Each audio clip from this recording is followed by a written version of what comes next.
श्री सतगुरु महाराज प्रभु सुनिया हित जित एक। महाराज सच्चे पातशाह जी ਨੂੰ ਪੰਡਤ ਕੇਸੋ ਦਾਸ ਜੀ ਬੇਨਤੀ ਕਰਦੇ ਹੈ, ਇਹ ਗਰੀਬ ਨਵਾਜ ਸੱਚੇ ਪਾਤਸ਼ਾਹ ਜੀ, ਜੋ ਵੀ ਸਮੱਗਰੀ ਚਾਹੀਦੀ ਹੈ, ਜਿਹੜੇ ਜਿਹੜੇ ਸਾਧਨ ਚਾਹੀਦੇ ਹਨ, ਉਹ ਸੁਣ ਲਵੋ। ਅਮਨ ਕਰਨ ਅਰ ਬਲੀ ਮੈਂ ਸੰਚੈ ਬਨਹਿ ਕਤੇਕ। ਮਹਾਰਾਜ ਜਦੋਂ ਹਵਨ ਕਰਨਾ ਹੈ, ਉਸ ਵੇਲੇ ਬਹੁਤ ਜ਼ਿਆਦੀਆਂ ਆਹੂਤੀਆਂ ਦੇਣੀਆਂ ਪੈਂਦੀਆਂ ਹਨ, ਔਰ ਬਹੁਤ ਭਾਂਤ ਦੇ ਬਹੁਤ ਸੁਗੰਧਿਤ ਪਦਾਰਥ ਹਵਨ ਕੁੰਡ ਵਿੱਚ ਹਵਨ ਕੀਤੇ ਜਾਂਦੇ ਹਨ। ਉਹ ਜਿੰਨਾ ਸਾਜੋ ਸਮਾਨ ਚਾਹੀਦਾ ਹੈ, ਸਤਿਗੁਰੂ ਜੀ ਉਹ ਇਕੱਠਾ ਕਰ ਲੈਣਾ ਬਣਦਾ ਹੈ। ਉਹ ਬਈ ਪ੍ਰਥਮੇ ਘਰੋਂ ਦਰਬ ਹੀ ਚਾਹੀਏ। ਪਹਿਲੀ ਗੱਲ ਤਾਂ ਮਹਾਰਾਜ ਪੈਸਾ ਹੀ ਬਹੁਤ ਲੱਗਦਾ ਹੈ। ਇਹ ਜਗ ਜਿਹੜਾ ਹਮਨ ਦਾ ਚੰਡੀ ਨੂੰ ਪ੍ਰਗਟ ਕਰਨ ਦਾ ਹੈ, ਇਹ ਕੋਈ ਸੌਖਾ ਜਿਹਾ ਕੰਮ ਨਹੀਂ, ਹਰ ਬੰਦੇ ਦੇ ਵੱਸ ਦੀ ਗੱਲ ਨਹੀਂ, ਲੱਖਾਂ ਰੁਪਏ ਦਾ ਖਰਚਾ ਹੁੰਦਾ ਹੈ, ਜਿਸ ਤੇ ਸਭ ਕਾਰਜ ਨਿਰਭਈ ਹੈ, ਕਿਉਂਕਿ ਮਾਇਆ ਨਾਲ ਹੀ ਸਾਰੇ ਕਾਰਜ ਸਿੱਧ ਹੁੰਦੇ ਹਨ। ਸਤਿਗੁਰੂ ਜੀ ਦੀ ਬਾਣੀ ਵਿੱਚ ਵੀ ਬਚਨ ਹੈ, ਆਥ ਹੋਏ ਤਾਂ ਮੁਗਧ ਸਿਆਣਾ, ਆਥ ਬਿਹੂਨਾ ਜਗ ਬਉਰਾਨਾ। ਪੈਸਾ ਹੋਵੇ ਤਾਂ ਮੂਰਖ ਵੀ ਸਿਆਣੇ ਬਣ ਜਾਂਦੇ ਨੇ, ਤੇ ਜੇ ਪੈਸਾ ਨਾ ਹੋਵੇ ਤੇ ਸਿਆਣਿਆਂ ਨੂੰ ਵੀ ਦੁਨੀਆ ਮੂਰਖ ਸਮਝਦੀ ਹੈ।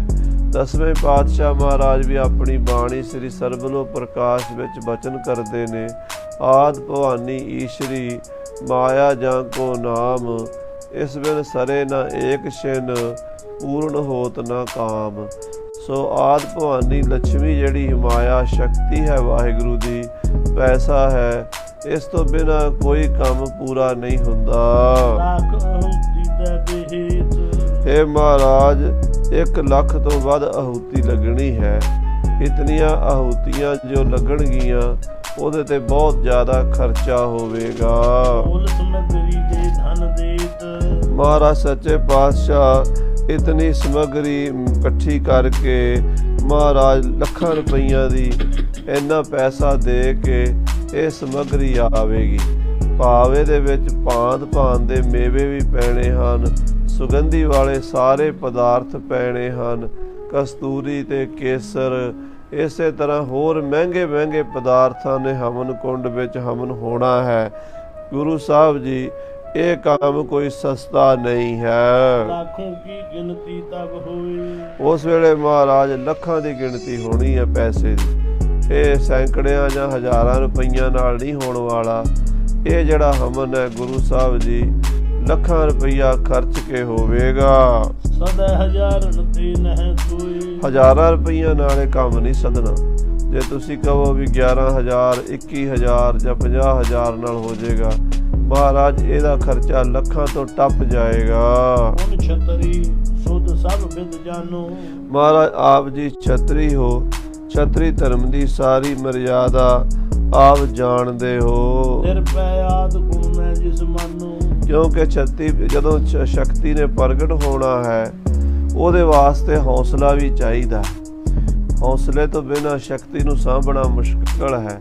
ਪ੍ਰਗਟ ਤਾਂ ਕਰ ਲਵੇ ਕੋਈ, ਪਰ ਜੇ ਉਹਨੂੰ ਪ੍ਰਗਟ ਕਰਨ ਤੋਂ ਬਾਅਦ ਆਪਣੇ ਸਰੀਰ ਦੇ ਅੰਦਰ, ਆਪਣੀ ਆਤਮਾ ਦੇ ਅੰਦਰ ਜਜ਼ਬ ਨਾ ਕਰ ਸਕੇ ਸ਼ਕਤੀ ਨੂੰ, ਤਾਂ ਮਹਾਰਾਜ ਉਹ ਸ਼ਕਤੀ ਉਲਟੀ ਪੈ ਜਾਂਦੀ ਹੈ। ਸਭ ਤੋਂ ਜ਼ਰੂਰੀ ਹੁੰਦਾ ਨਿਰਭੈ ਹੋਣਾ, ਨਿਡਰ ਹੋਣਾ, ਬੇਖੌਫ ਹੋਣਾ। ਜਦੋਂ ਸ਼ਕਤੀ ਪ੍ਰਗਟ ਹੋਵੇਗੀ, ਉਸ ਵੇਲੇ ਭੈ ਵੀ ਦੇਵੇਗੀ, ਡਰਾਏਗੀ।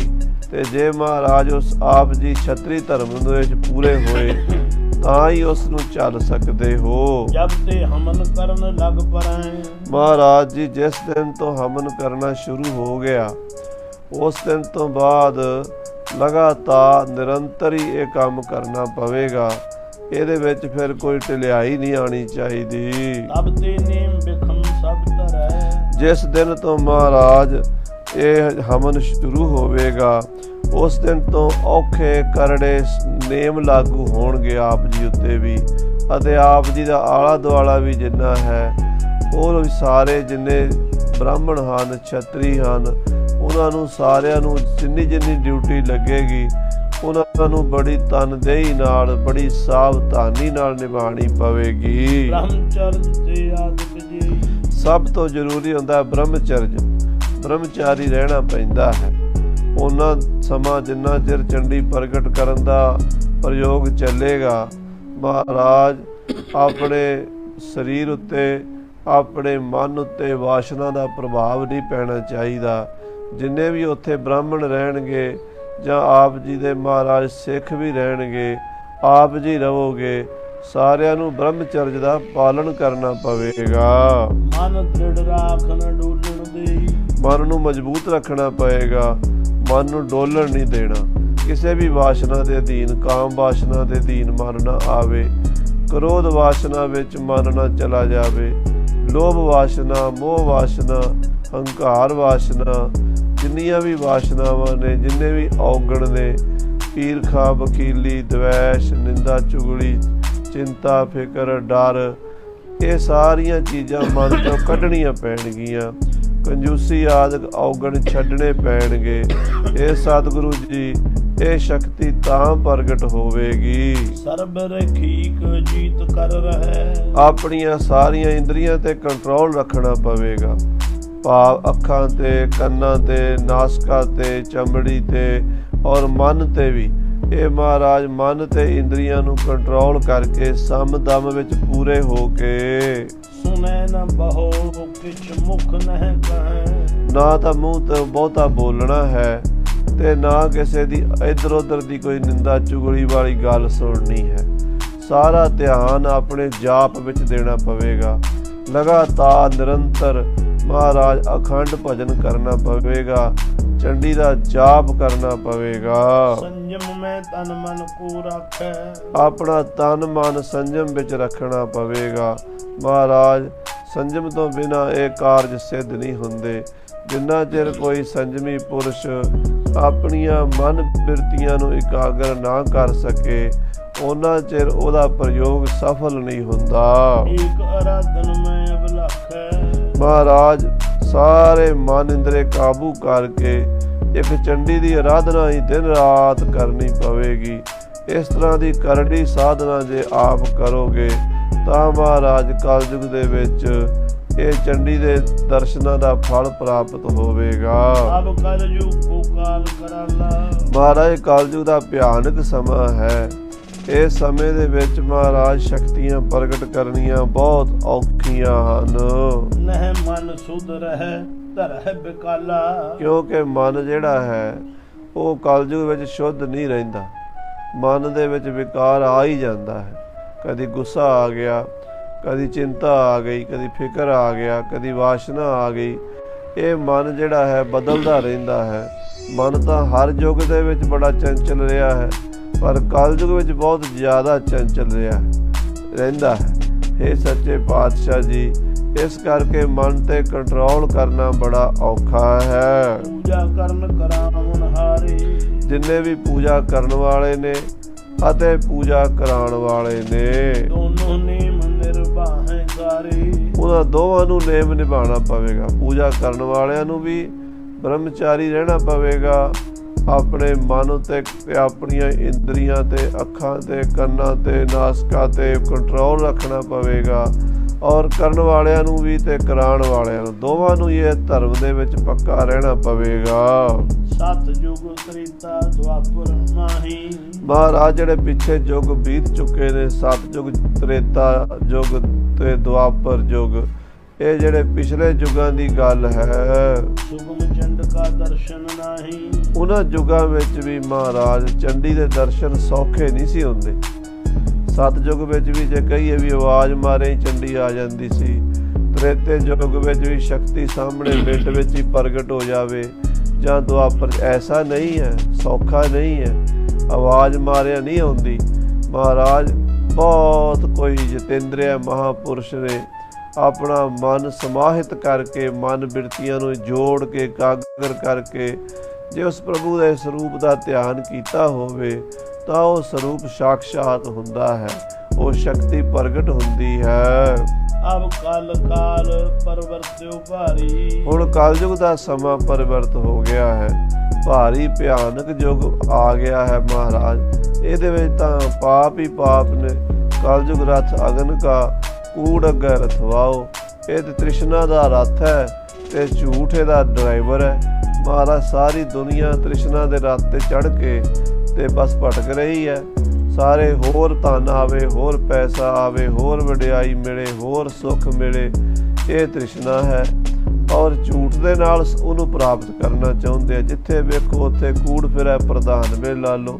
ਹੇ ਮਹਾਰਾਜ, ਕਲਯੁਗ ਦੇ ਸਮੇਂ ਵਿੱਚ ਇਹ ਸਾਰਾ ਮਨ ਬਿਰਤੀਆਂ ਨੂੰ ਇਕਾਗਰ ਕਰਨਾ ਤੇ ਮਨ ਬਿਰਤੀਆਂ ਨੂੰ ਇਕਾਗਰ ਕਰਕੇ ਸਰੂਪ ਵਿੱਚ ਲਾਉਣਾ ਇਹ ਸੌਖਾ ਕੰਮ ਨਹੀਂ ਹੈ। ਭਈ ਭ੍ਰਿਸ਼ਟ ਬਹੁਤ ਸ੍ਰਿਸ਼ਟੀ ਸਾਰੀ, ਕਿਉਂਕਿ ਸ੍ਰਿਸ਼ਟੀ ਪਾਪਾਂ ਵਿਕਾਰਾਂ 'ਚ ਭ੍ਰਿਸ਼ਟ ਹੋ ਚੁੱਕੀ ਹੈ।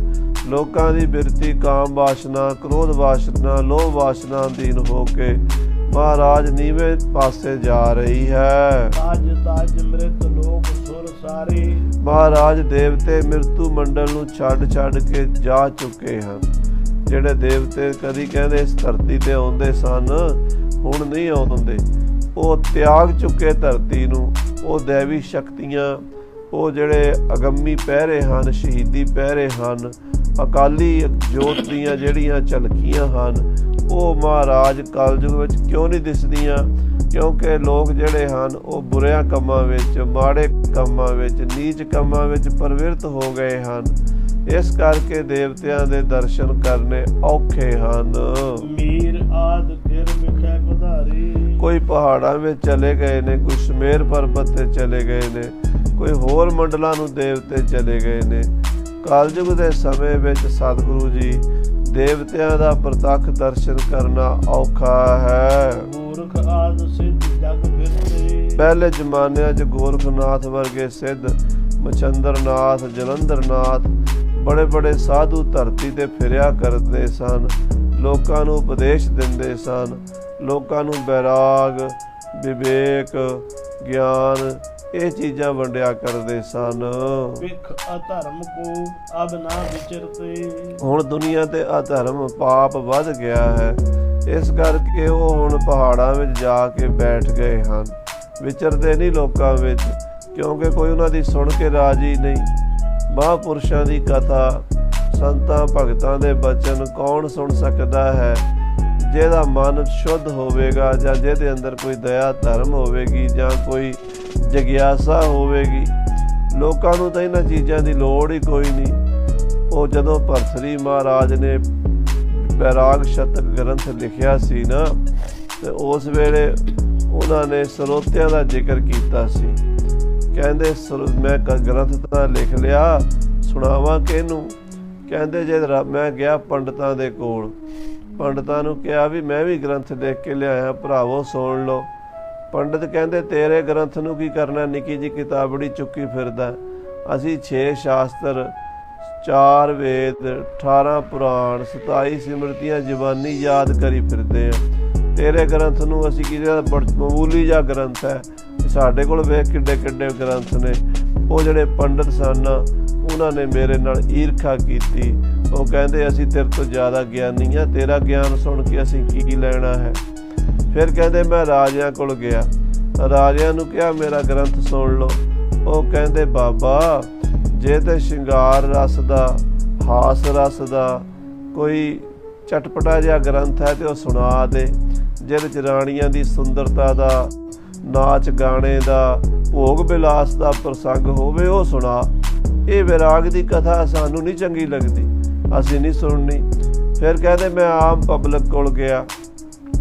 ਜਦੋਂ ਪਬਲਿਕ ਨੂੰ ਪੁੱਛਿਆ ਵੀ ਕਥਾ ਸੁਣ ਲਓ ਗ੍ਰੰਥ ਵਿਰਾਗ ਸ਼ਤਕ ਦੀ, ਉਹ ਕਹਿੰਦੇ ਬਾਬਾ ਅਸੀਂ 9 ਵਜੇ ਦੁਕਾਨ ਖੋਲ੍ਹਣੀ ਹੈ, ਆਪਣੇ ਖੇਤਾਂ 'ਚ ਹਲ ਵਾਹਣਾ, ਅਸੀਂ ਆਪਣੇ ਘਰ ਦੇ 100 ਕੰਮ ਕਰਨੇ, ਬੱਚੇ ਪਾਲਣੇ, ਘਰ ਦੀ ਗਰੀਬੀ ਕਰਕੇ ਸਾਡੇ ਕੋਲ ਟਾਈਮ ਕੋਈ ਨਹੀਂ ਵੀ ਅਸੀਂ ਤੇਰੇ ਕੋਲੋਂ ਕਥਾ ਸੁਣੀਏ। ਉਹ ਕਹਿੰਦੇ ਆਮ ਲੋਕ ਸੁਣ ਕੇ ਰਾਜੀ ਨਹੀਂ ਵਿਰਾਗ ਦੀ ਗੱਲ। ਰਾਜਿਆਂ ਨੂੰ ਵਿਰਾਗ ਦੀ ਗੱਲ ਨਹੀਂ ਚੰਗੀ ਲੱਗਦੀ, ਪੰਡਤਾਂ ਨੂੰ ਵਿਰਾਗ ਦੀ ਗੱਲ ਨਹੀਂ ਚੰਗੀ ਲੱਗਦੀ। ਫਿਰ ਸੁਣਾਵਾਂ ਕਿਹਨੂੰ? ਕਹਿੰਦੇ ਆਪਣੇ ਮਨ ਨੂੰ ਹੀ ਸੁਣਾ ਲਓ। ਇਸ ਕਰਕੇ ਜੋਗੀ ਪੁਰਸ਼ ਜਿਹੜੇ ਸਨ ਉਹਨਾਂ ਦੀ ਗੱਲ ਸਮਾਜ ਸੁਣਨੋਂ ਹਟ ਗਿਆ। ਉਹ ਪਹਾੜਾਂ ਦੇ ਵਿੱਚ ਔਰ ਜੰਗਲਾਂ ਦੇ ਵਿੱਚ ਜਾ ਕੇ ਗੁਪਤ ਹੋ ਗਏ। ਜਾਤੇ ਬਹੁ ਦੋ ਸਾਧਿਆ ਦੇਵੀ। ਹੇ ਸਤਿਗੁਰੂ ਜੀ, ਪੰਡਤ ਕੇਸੋ ਦਾਸ ਬਾਰ-ਬਾਰ ਕਹਿ ਰਿਹਾ, ਹੇ ਗੁਰੂ ਜੀ, ਦੇਵੀ ਪ੍ਰਗਟ ਕਰਨੀ, ਚੰਡੀ ਪ੍ਰਗਟ ਕਰਨੀ, ਸ਼ਕਤੀ ਦੇ ਦਰਸ਼ਨ ਕਰਨੇ ਕਲਯੁਗ ਵਿੱਚ ਬੜੇ ਔਖੇ ਹਨ। ਦਰਸ ਪ੍ਰਤੱਖ ਦਿਖਾਏ ਅਭੇਵੀ। ਮਹਾਰਾਜ ਉਹ ਜਿਹਦੀ ਸ਼ਕਤੀ ਦਾ ਭੇਦ ਹੀ ਨਹੀਂ ਪਾ ਸਕਦੇ, ਅਭੇਵੀ ਸ਼ਕਤੀ ਹੈ, ਭੇਦ ਤੋਂ ਰਹਿਤ ਹੈ, ਉਹ ਅਭੇਵੀ ਸ਼ਕਤੀ ਅਕਾਲ ਪੁਰਖ ਪਰਮੇਸ਼ਰ ਦਾ ਜਿਹਦਾ ਕੋਈ ਭੇਦ ਪਾ ਹੀ ਨਹੀਂ ਸਕਿਆ। ਚੱਕਰ ਚੇਨ ਅਰ ਬਰਨ ਜਾਤ ਤਰ ਪਾਤ ਨਹਿਨ ਜਿਹੇ ਰੂਪ ਰੰਗ ਅਰ ਰੇਖ ਪੇ ਕੋ ਕਹਿ ਨਾ ਸਕਤ ਕੇ, ਕੋਈ ਬਿਆਨ ਨਹੀਂ ਕਰ ਸਕਦਾ ਉਹ ਕੈਸਾ ਸਰੂਪ ਹੈ। ਮਹਾਰਾਜ ਉਹ ਕਲਯੁਗ 'ਚ ਦਰਸ਼ਨ ਦਿਖਾ ਦੇਵੇ, ਇਹ ਕੋਈ ਸੌਖਾ ਕੰਮ ਨਹੀਂ ਹੈ। ਧਨ ਕੀ ਸੁਣੋ ਕਹਾਂ ਤੇ ਆਵੇ। हे ਸੱਚੇ ਪਾਤਸ਼ਾਹ ਜੀ, ਇਹ ਆਪ ਕਿਰਪਾ ਕਰਕੇ ਦੱਸੋ ਵੀ ਇਹ ਪੈਸਾ ਕਿੱਥੋਂ ਆਵੇਗਾ, ਕਿਉਂਕਿ ਪੈਸਾ ਵੀ ਉਹ ਮਹਾਰਾਜ ਕਿਸੇ ਨਾ ਕਿਸੇ ਵਸੀਲੇ ਨਾਲ, ਜਾਂ ਤਾਂ ਕੋਈ ਸਰਕਾਰ ਹੋਵੇ ਆਪਣੀ, ਲੋਕਾਂ ਤੋਂ ਟੈਕਸ ਆਉਂਦਾ ਹੋਵੇ ਲੱਖਾਂ ਕਰੋੜਾਂ ਰੁਪਈਆ, ਤਾਂ ਵੀ ਹੁੰਦਾ ਹੈ। ਧਨ ਕੀ ਸੁਣੋ ਕਹਾਂ ਤੇ ਆਵੇ, ਮਹਾਰਾਜ ਪੈਸਾ ਕਿੱਥੋਂ ਆਉਣਾ ਹੈ। ਨਹੀਂ ਰਸਾਇਣ ਕੋ ਜੋ ਬਣਾਵੇ। ਮਹਾਰਾਜ ਕੋਈ ਰਸਾਇਣ ਵੀ ਕੋਈ ਨਹੀਂ ਸਾਡੇ ਕੋਲ ਵੀ ਅਸੀਂ ਸੋਨਾ ਹੀ ਬਣਾ ਲਈਏ। ਕਹਿੰਦੇ ਆ ਪੁਰਾਣੇ ਜ਼ਮਾਨੇ 'ਚ ਇੱਕ ਪਾਰਸ ਦੀ ਵੱਟੀ ਲੋਕਾਂ ਕੋਲ ਹੁੰਦੀ ਸੀ, ਰਾਜਿਆਂ ਮਹਾਰਾਜਿਆਂ ਕੋਲ, ਸੰਤਾਂ ਭਗਤਾਂ ਕੋਲ, ਜਿਹੜੀ ਲੋਹੇ ਤੋਂ ਸੋਨਾ ਬਣਾ ਲੈਂਦੀ ਸੀ। ਮਹਾਰਾਜ ਆਪਣੇ ਕੋਲ ਕੋਈ ਪਾਰਸ ਦੀ ਵੱਟੀ ਵੀ ਨਹੀਂ, ਕੋਈ ਰਸਾਇਣ ਵਿਦਿਆ ਵੀ ਨਹੀਂ ਜੋ ਆਪ ਸੋਨਾ ਬਣਾ ਕੇ ਇੰਨਾ ਧਨ ਇਕੱਠਾ ਕਰ ਲਈਏ। ਤੁਮ ਢਿੰਗ ਰਾਜ ਨਾਮ ਨੀ ਤੇਰਾ। ਤੇ ਨਾਲੇ ਗੁਰੂ ਜੀ ਤੁਹਾਡੇ ਕੋਲ ਕਿਸੇ ਧਰਤੀ ਦਾ, ਕਿਸੇ ਮੁਲਕ ਦਾ, ਕਿਸੇ ਰਿਆਸਤ ਦਾ ਰਾਜ ਵੀ ਨਹੀਂ ਹੈ। ਰਾਜੇ ਮਹਾਰਾਜੇ ਵੀ ਇਸ ਕੰਮ ਨੂੰ ਹੱਥ ਪਾਉਂਦਿਆਂ ਸੋਚਦੇ ਹੈ ਵੀ ਲੱਖਾਂ ਰੁਪਈਆ ਕਿੱਥੋਂ ਖਰਚ ਕਰਾਂਗੇ।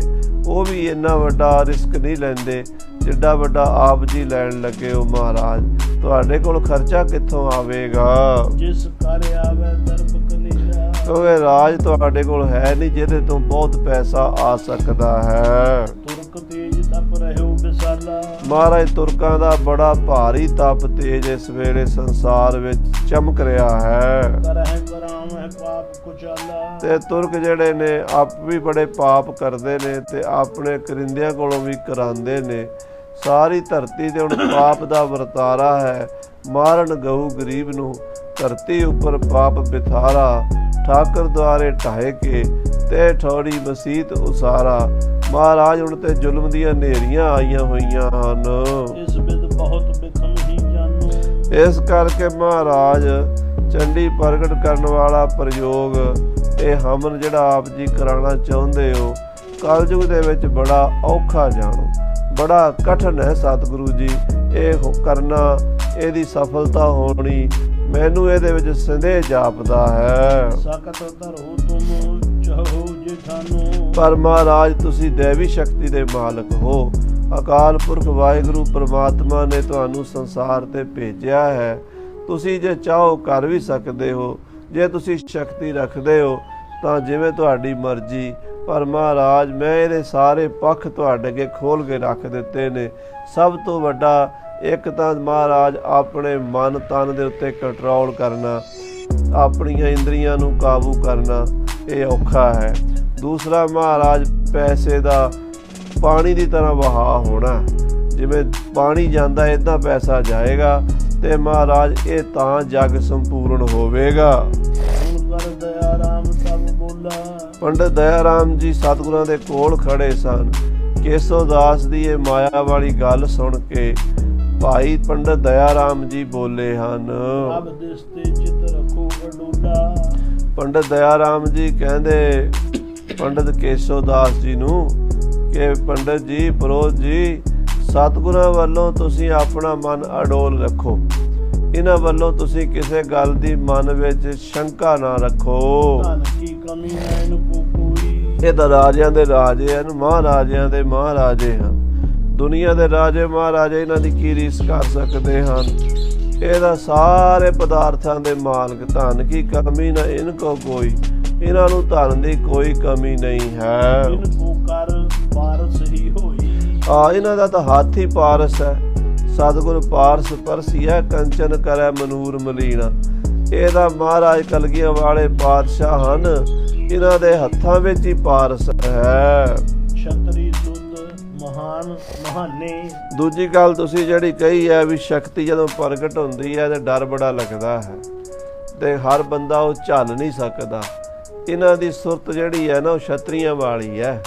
ਇਹ ਮਹਾਨ ਤੋਂ ਮਹਾਨ ਛਤਰੀ, ਅੱਜ ਤੱਕ ਜਿੰਨੇ ਵੀ ਛਤਰੀ ਹੋਏ ਨੇ ਸੰਸਾਰ 'ਚ, ਰਾਜੇ ਮਹਾਰਾਜੇ ਸੂਰਬੀਰ ਅਵਤਾਰੀ ਪੁਰਸ਼ ਛਤਰੀ ਕੁਲ ਵਿੱਚ ਬੜੇ ਬੜੇ ਹੋਏ ਨੇ। ਸ੍ਰੀ ਰਾਮ ਚੰਦਰ ਜੀ ਤੋਂ ਲੈ ਕੇ ਕ੍ਰਿਸ਼ਨ ਜੀ ਤੋਂ ਲੈ ਕੇ ਪ੍ਰਿਥਵੀ ਰਾਜ ਚੌਹਾਨ ਵਰਗੇ, ਮਹਾਰਾਣਾ ਪ੍ਰਤਾਪ ਸਿੰਘ ਵਰਗੇ ਬੜੇ ਬੜੇ ਸੂਰਬੀਰ ਬਹਾਦਰ ਛਤਰੀ ਹੋਏ ਨੇ। ਪਰ ਸਾਰਿਆਂ ਤੋਂ ਮਹਾਨਾਂ ਤੋਂ ਵੀ ਮਹਾਨ ਛਤਰੀ ਇਹ ਤੁਹਾਡੇ ਸਾਹਮਣੇ ਕਲਗੀਧਰ ਜੀ ਬੈਠੇ ਹੋਏ ਨੇ। ਪਿਛਲੇ ਯੁੱਗਾਂ ਵਿੱਚ ਵੀ ਇਹਨਾਂ ਵਰਗਾ ਛਤਰੀ ਸੂਰਮਾ ਦਲੇਰ ਨਹੀਂ ਕੋਈ ਵੇਖਿਆ ਤੁਸੀਂ। ਸੂਰਜ ਬੰਸ ਵਿਖੈ ਜਨਮਏ, ਇਹਨਾਂ ਦਾ ਅਵਤਾਰ ਸੂਰਜ ਬੰਸ ਵਿੱਚ ਹੋਇਆ। ਸੂਰਜ ਬੰਸ ਵਿੱਚ ਸ੍ਰੀ ਰਾਮ ਚੰਦਰ ਜੀ ਹੋਏ ਨੇ। ਉਹਨਾਂ ਦੇ 2 ਪੁੱਤਰ ਲਵ ਤੇ ਕੁਸ਼ ਹੋਏ ਨੇ। ਉਹਨਾਂ ਤੋਂ ਬੇਦੀ ਤੇ ਸੋਢੀ ਬੰਸ ਚੱਲਿਆ ਹੈ ਤੇ ਉਹਦੇ ਵਿੱਚ ਸੋਢੀ ਕੁਲ ਵਿੱਚ ਸਤਿਗੁਰੂ ਰਾਮਦਾਸ ਸਾਹਿਬ ਜੀ ਮਹਾਰਾਜ ਪ੍ਰਗਟ ਹੋਏ ਨੇ। ਬੈਠਾ ਸੋਢੀ ਪਾਤਸ਼ਾਹ ਰਾਮਦਾਸ ਸਤਿਗੁਰੂ ਕਹਾਵੈ, ਪੂਰਨ ਤਾਲ ਖਟਾਇਆ ਅੰਮ੍ਰਿਤਸਰ ਵਿੱਚ ਜੋਤ ਜਗਾਵੈ। ਇਹ ਉਹਨਾਂ ਦੇ ਨਾਤੀ ਹਨ, ਉਹਨਾਂ ਦੀ ਅੰਸ਼ ਬੰਸ ਹਨ। ਜਿਸ ਮੈਂ ਮਹਾ ਤਨੁਰ ਧਾਰਥੀਏ, ਇਹ ਛਤਰੀ ਬੰਸ ਸੂਰਜ ਬੰਸੀਆਂ ਦੇ ਵਿੱਚ ਬੜੇ ਧਨੁਰਧਾਰੀ ਮਹਾ ਸੰਗਰਾਮ ਕਰਤੇ ਯੋਧੇ ਹੋਏ ਹਨ। ਸ੍ਰੀ ਰਾਮ ਚੰਦਰ ਜੀ, ਲਛਮਣ, ਭਰਤ, ਸ਼ਤਰੂਗਨ ਅਤੇ ਉਹਨਾਂ ਦੇ ਅੱਗੋਂ ਪੁੱਤਰ ਪੋਤਰੇ ਪੜਪੋਤਰੇ, ਔਰ ਸ੍ਰੀ ਕ੍ਰਿਸ਼ਨ ਜੀ ਵੀ ਛਤਰੀ ਬੰਸ ਵਿੱਚ ਉਹ ਯਾਦਵ ਕੁਲ ਵਿੱਚ ਚੰਦਰਵੰਸ਼ੀ ਹੋਏ ਹਨ। ਸੋ ਸੂਰਜ ਬੰਸੀਆਂ ਵਿੱਚ ਬੜੇ ਬੜੇ ਮਹਾਨ ਸੂਰਮੇ ਹੋਏ ਹਨ। ਰਾਮਚੰਦ ਆਦਿਕ ਬਲਵੰਤੀ, ਸ੍ਰੀ ਰਾਮਚੰਦਰ ਆਦਿਕ ਬੜੇ ਬਲੀ ਹੋਏ ਹਨ।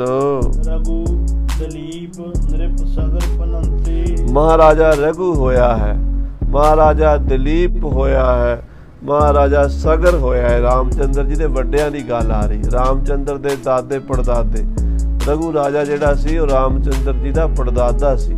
ਉਹਨਾਂ ਦੇ ਵੱਡੇ ਵੀ ਕਹਿੰਦੇ ਰਾਜਾ ਦਲੀਪ ਸੀ। ਦਲੀਪ ਦਾ ਪਿਓ ਮਾਨ ਧਾਤਾ ਸੀ। ਇਹੋ ਜਿਹੇ ਰਾਜੇ ਮਹਾਰਾਜੇ ਮਾਨ ਧਾਤਾ ਦਲੀਪ, ਰਘੂ, ਅੱਜ ਦਸ਼ਰਥ ਜਿਸ ਕੁਲ ਵਿੱਚ ਹੋਏ ਹਨ, ਇੰਦਰਜਿਤ ਇਨਕੋ ਨਾ ਸਮਾਨਾ, ਉਹ ਸਾਰੇ ਮਹਾਂਪੁਰਸ਼ ਅਵਤਾਰੀ ਪੁਰਸ਼ ਜਿਹੜੇ ਯੋਧੇ ਹੋਏ ਨੇ, ਇਹ ਉਹਨਾਂ ਦੀ ਅੰਸ਼ ਬੰਸ ਸਾਹਮਣੇ ਬੈਠੇ। ਸ੍ਰੀ ਗੁਰੂ ਗੋਬਿੰਦ ਸਿੰਘ ਸਾਹਿਬ ਜੀ, ਇਹਨਾਂ ਦੇ ਸਮਾਨ ਇੰਦਰੀਆਂ ਨੂੰ ਜਿੱਤਣ ਵਾਲਾ ਕੋਈ ਨਹੀਂ ਹੈ। ਗਿਣੀਆਂ ਕੌਣ ਮਹਾਨ ਮਹਾਨਾ, ਮਹਾਨ ਤੋਂ ਵੀ ਮਹਾਨ ਨੇ, ਕਿਉਂ ਕਿਹਦੀ ਗਿਣਤੀ ਹੋਵੇਗੀ ਇਹਨਾਂ ਦੇ ਬਰਾਬਰ, ਇਹਨਾਂ ਦੇ ਸਮਾਨ। ਚਤੁਰ ਪੁੱਤਰ ਹਿਤ ਚਾਰੋ ਬਾਰੀ, ਕਹਿੰਦੇ 4 ਪੁੱਤਰ ਇਹਨਾਂ ਨੇ ਪੈਦਾ ਕੀਤੇ ਹਨ। 4 ਵਾਰੀ 4 ਪੁੱਤਰਾਂ ਵਾਸਤੇ ਆਪਣੇ ਗ੍ਰਹਿ ਵਿੱਚ ਪ੍ਰਵੇਸ਼ ਕੀਤਾ ਹੈ। ਬ੍ਰਹਮਚਰਜ ਬੀਤੀ ਵੈ ਸਾਰੀ, ਬਾਕੀ ਸਾਰੀ ਉਮਰ ਬ੍ਰਹਮਚਰਜ ਵਿੱਚ ਹੀ ਬੀਤੀ ਹੈ। ਮਹਾਰਾਜ ਪੰਜਵੀਂ ਵਾਰ ਮਹਿਲਾਂ ਵਿੱਚ ਨਹੀਂ ਗਏ, ਪੰਚਮ ਵੇਰ ਨਾ ਬਸੇ ਗੁਸਾਈ। 4 ਵਾਰੀ ਮਹਿਲਾਂ ਵਿੱਚ ਚਰਨ ਪਾਏ ਹਨ, ਜਿੱਥੋਂ ਮਹਾਬਲੀ ਸੂਰਬੀਰ 4 ਸਾਹਿਬਜ਼ਾਦੇ ਪੈਦਾ ਹੋਏ ਹਨ। ਜਿਸਕੋ ਬਚਨ ਕਰਹਿ ਇੱਕ ਬਾਰੀ, ਜਿਹਨੂੰ ਇੱਕ ਵਾਰੀ ਬਚਨ ਕਰ ਦਿੰਦੇ ਹਨ ਕਲਗੀਧਰ ਪਾਤਸ਼ਾਹ ਜੀ ਮਹਾਰਾਜ, ਕੋ ਮਨ ਟਿਕ ਜਾਹੇ ਸੁਖਾਰੇ, ਉਹਦਾ ਵੀ ਮਨ ਟਿਕ ਜਾਂਦਾ ਹੈ, ਉਹਦੀ ਵੀ ਬਿਰਤੀ ਕਾਗਰ ਹੋ ਜਾਂਦੀ ਹੈ, ਉਹਦੀ ਵੀ ਵਾਸ਼ਨਾ ਖਤਮ ਕਰ ਦਿੰਦੇ ਹਨ। ਇਹਨਾਂ ਦੀ ਵਾਸ਼ਨਾ ਦੀ ਤਾਂ ਤੁਸੀਂ ਪੰਡਤ ਜੀ ਕੀ ਗੱਲ ਕਰਦੇ ਹੋ? ਇਹਨਾਂ ਦੇ ਤਾਂ ਜਿਹੜੇ ਸੇਵਕ ਸਿੱਖ ਹਨ ਉਹ ਵੀ ਆਪਣੀਆਂ ਇੰਦਰੀਆਂ ਨੂੰ ਤੇ ਵਾਸ਼ਨਾ ਨੂੰ ਜਿੱਤੇ ਹੋਏ ਹਨ। ਮਨ ਬਸ ਕਰਵੇ ਕਿਆ ਕਹੀਏ, ਆਪਣਾ ਮਨ ਵਸ ਕਰਨਾ ਇਹਨਾਂ ਵਾਸਤੇ ਕੀ ਔਖਾ ਹੈ। ਇਹ ਤਾਂ ਜਿਹੜੇ ਬੰਦੇ ਵੱਲ ਵੇਖ ਲੈਂਦੇ ਨਾ ਉਹਦਾ ਵੀ ਮਨ ਵਸ ਕਰ ਦਿੰਦੇ ਹਨ। ਜਨਕ ਸਮਾਨ ਬਿਰਤੀ ਜਿਨ ਕਹੀਏ, ਮਹਾਰਾਜਾ ਜਨਕ ਵਰਗੀ ਬ੍ਰਹਮ ਸਮਾਨ ਬਿਰਤੀ ਹਰ ਵੇਲੇ ਤਦਾਕਾਰ ਬਿਰਤੀ ਇੱਕੋ ਬਿਰਤੀ ਰਹਿੰਦੀ ਹੈ। ਨਾ ਉਤਰਾ, ਨਾ ਚੜਾ, ਨਾ ਮਲ, ਨਾ ਵਿਖਸ਼ੇਪ, ਨਾ ਆਵਰਣ, ਇਹਨਾਂ ਦੇ ਅੰਦਰ ਕੋਈ ਦੋਸ਼ ਨਹੀਂ ਹੈ। ਸਤਿਗੁਰੂ ਦਿਸ ਤੇ ਰੱਖੋ ਭਰੋਸਾ, ਪੰਡਤ ਕੇਸ਼ਵ ਦਾਸ ਜੀ ਤੁਸੀਂ ਇਹਨਾਂ ਵੱਲੋਂ ਵਿਸ਼ਵਾਸ ਰੱਖੋ, ਭਰੋਸਾ ਰੱਖੋ ਵੀ ਜਿਹੜਾ ਜਜਮਾਨ ਤੁਹਾਨੂੰ ਚਾਹੀਦਾ ਉਹ ਮਿਲ ਗਿਆ ਹੈ। ਤੁਸੀਂ ਪ੍ਰੋਤ ਬਣਨ ਵਾਲੇ ਤਿਆਰ ਹੋਵੋ। ਇਹ ਜਜਮਾਨ ਵੱਲੋਂ ਨਹੀਂ ਘਾਟ ਰਵੇਗੀ ਕਿਸੇ ਗੱਲ ਵਿੱਚ। ਜਿਨ ਮੈਂ ਲਖੋਵਾਦ ਸੰਤੋਸ਼ਾ, ਸਭ ਤੋਂ ਵੱਡਾ ਇਹਨਾਂ 'ਚ ਗੁਣ ਸੰਤੋਖ ਦਾ ਹੈ, ਸੰਤੁਸ਼ਟੀ ਹੈ। ਹਰ ਇੱਕ ਚੀਜ਼ ਨੂੰ ਸਹਿਜ ਲੈਣਾ ਜਾਣਦੇ ਹਨ। ਆਪ ਕਰੋ ਕਿਰਤਕ ਦਿਨ ਡੇਰਾ, ਆਪ ਕੁਝ ਦਿਨ ਇੱਥੇ ਰਹੋ, ਡੇਰਾ ਕਰੋ, ਵੇਖੋ। ਜਦੋਂ ਤੁਸੀਂ ਦੇਖੋਗੇ ਨਾ ਫੇਰ ਹੀ ਪੰਡਤ ਜੀ ਪਤਾ ਲੱਗੇਗਾ। ਕਹਿਬੇ ਕੋ ਸੋਭਾ ਨਹੀਂ ਦੇਖਾ ਹੀ ਪ੍ਰਵਾਨ। ਜਦੋਂ ਇਹਨਾਂ ਦੇ ਨਾਲ ਰਹੋਗੇ, ਇਹਨਾਂ ਦੇ ਦਰਸ਼ਨ ਕਰੋਗੇ, ਫਿਰ ਤੁਹਾਨੂੰ ਪਤਾ ਲੱਗੇਗਾ ਵੀ ਇਹ ਕਿਹੋ ਜਿਹੀ ਬਿਰਤੀ ਦੇ ਮਾਲਕ ਹਨ। ਕਹਿਓ ਨਾ ਮਾਨੋ ਲਿਹੋ ਦ੍ਰਿਗ ਹੀਰਾ। ਮੇਰਾ ਕਿਹਾ ਨਾ ਮੰਨੋ, ਪੰਡਤ ਜੀ ਆਪ ਆਪਣੀਆਂ ਅੱਖਾਂ ਨਾਲ ਵੇਖੋ। ਇਮ ਸਤਿਗੁਰ ਕੇ ਰੁਖ ਕੋ ਜਾਨ। ਇਸ ਤਰ੍ਹਾਂ ਮਹਾਰਾਜ 10ਵੇਂ ਪਾਤਸ਼ਾਹ ਕਲਗੀਧਰ ਜੀ ਦਾ ਜੋ ਇਰਾਦਾ ਸੀ ਉਹ ਪੰਡਤ ਦਇਆ ਰਾਮ ਜੀ ਨੇ ਕਹਿਤਾ। ਮਹਾਂਪੁਰਸ਼ ਆਪਣੇ ਮੂੰਹ ਤੋਂ ਕਦੀ ਨਹੀਂ ਆਪਣੀ ਵਡਿਆਈ ਕਰਿਆ ਕਰਦੇ। ਪੰਡਤ ਦਇਆ ਰਾਮ ਜੀ ਸਮਝ ਗਏ ਸਾਨੂੰ ਵੀ ਕੇਸੋ ਦਾਸ ਦੇ ਸਵਾਲ ਦਾ ਜਵਾਬ ਸਤਿਗੁਰੂ ਵੱਲੋਂ ਕੀ ਦੇਣਾ ਚਾਹੀਦਾ ਹੈ। ਸਤਿਗੁਰੂ ਨਹੀਂ ਬੋਲੇ ਵੀ ਅਸੀਂ ਜਤਿੰਦਰੇ ਹਾਂ, ਸਾਡੇ ਵੱਲੋਂ ਫਿਕਰ ਨਾ ਕਰੋ, ਮਾਇਆ ਦੀ ਕਮੀ ਨਹੀਂ ਰਵੇਗੀ। ਇਹ ਗੁਰੂ ਸਾਹਿਬ ਨੂੰ ਨਹੀਂ ਕਹਿਣਾ ਪਿਆ।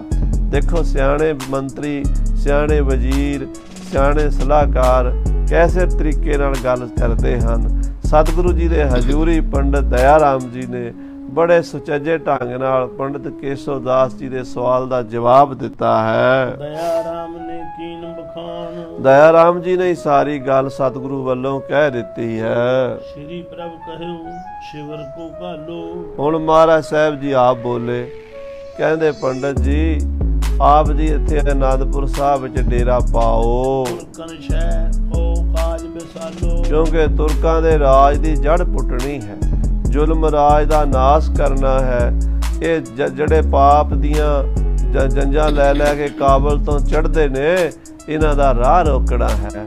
ਸਾਧ ਸੰਗਤ ਜੀ ਆਉਣ ਵਾਲੇ 2023 ਦੇ ਵਿੱਚ 14 ਮਾਰਚ ਨੂੰ ਮਹਾਬਲੀ ਸੂਰਬੀਰ ਬਾਬਾ ਅਕਾਲੀ ਫੂਲਾ ਸਿੰਘ ਜੀ ਦਾ ਸ਼ਹੀਦੀ ਦਿਹਾੜਾ ਆ ਰਿਹਾ ਹੈ, ਜਿਨ੍ਹਾਂ ਨੇ ਕਲਗੀਧਰ ਪਾਤਸ਼ਾਹ ਮਹਾਰਾਜ ਦੇ ਅਕਾਲੀ ਬਾਗ ਦੇ ਵਿੱਚੋਂ ਸਾਹਮਣੇ ਹੋ ਕੇ ਉਹ ਜਿਹੜੇ 4 ਲੱਖ ਫੌਜ ਲੈ ਕੇ ਦੋਸਤ ਮੁਹੰਮਦ ਆਇਆ ਸੀਗਾ ਕਿ ਮੈਂ ਖਾਲਸੇ ਦਾ ਰਾਜ ਹੀ ਖਤਮ ਕਰ ਦਿਆਂਗਾ, ਤੇ ਉਹਦਾ ਉਹ ਸੁਪਨਾ ਲਾਸਟ ਵਾਰੀ ਖਤਮ ਕਰ ਦਿੱਤਾ।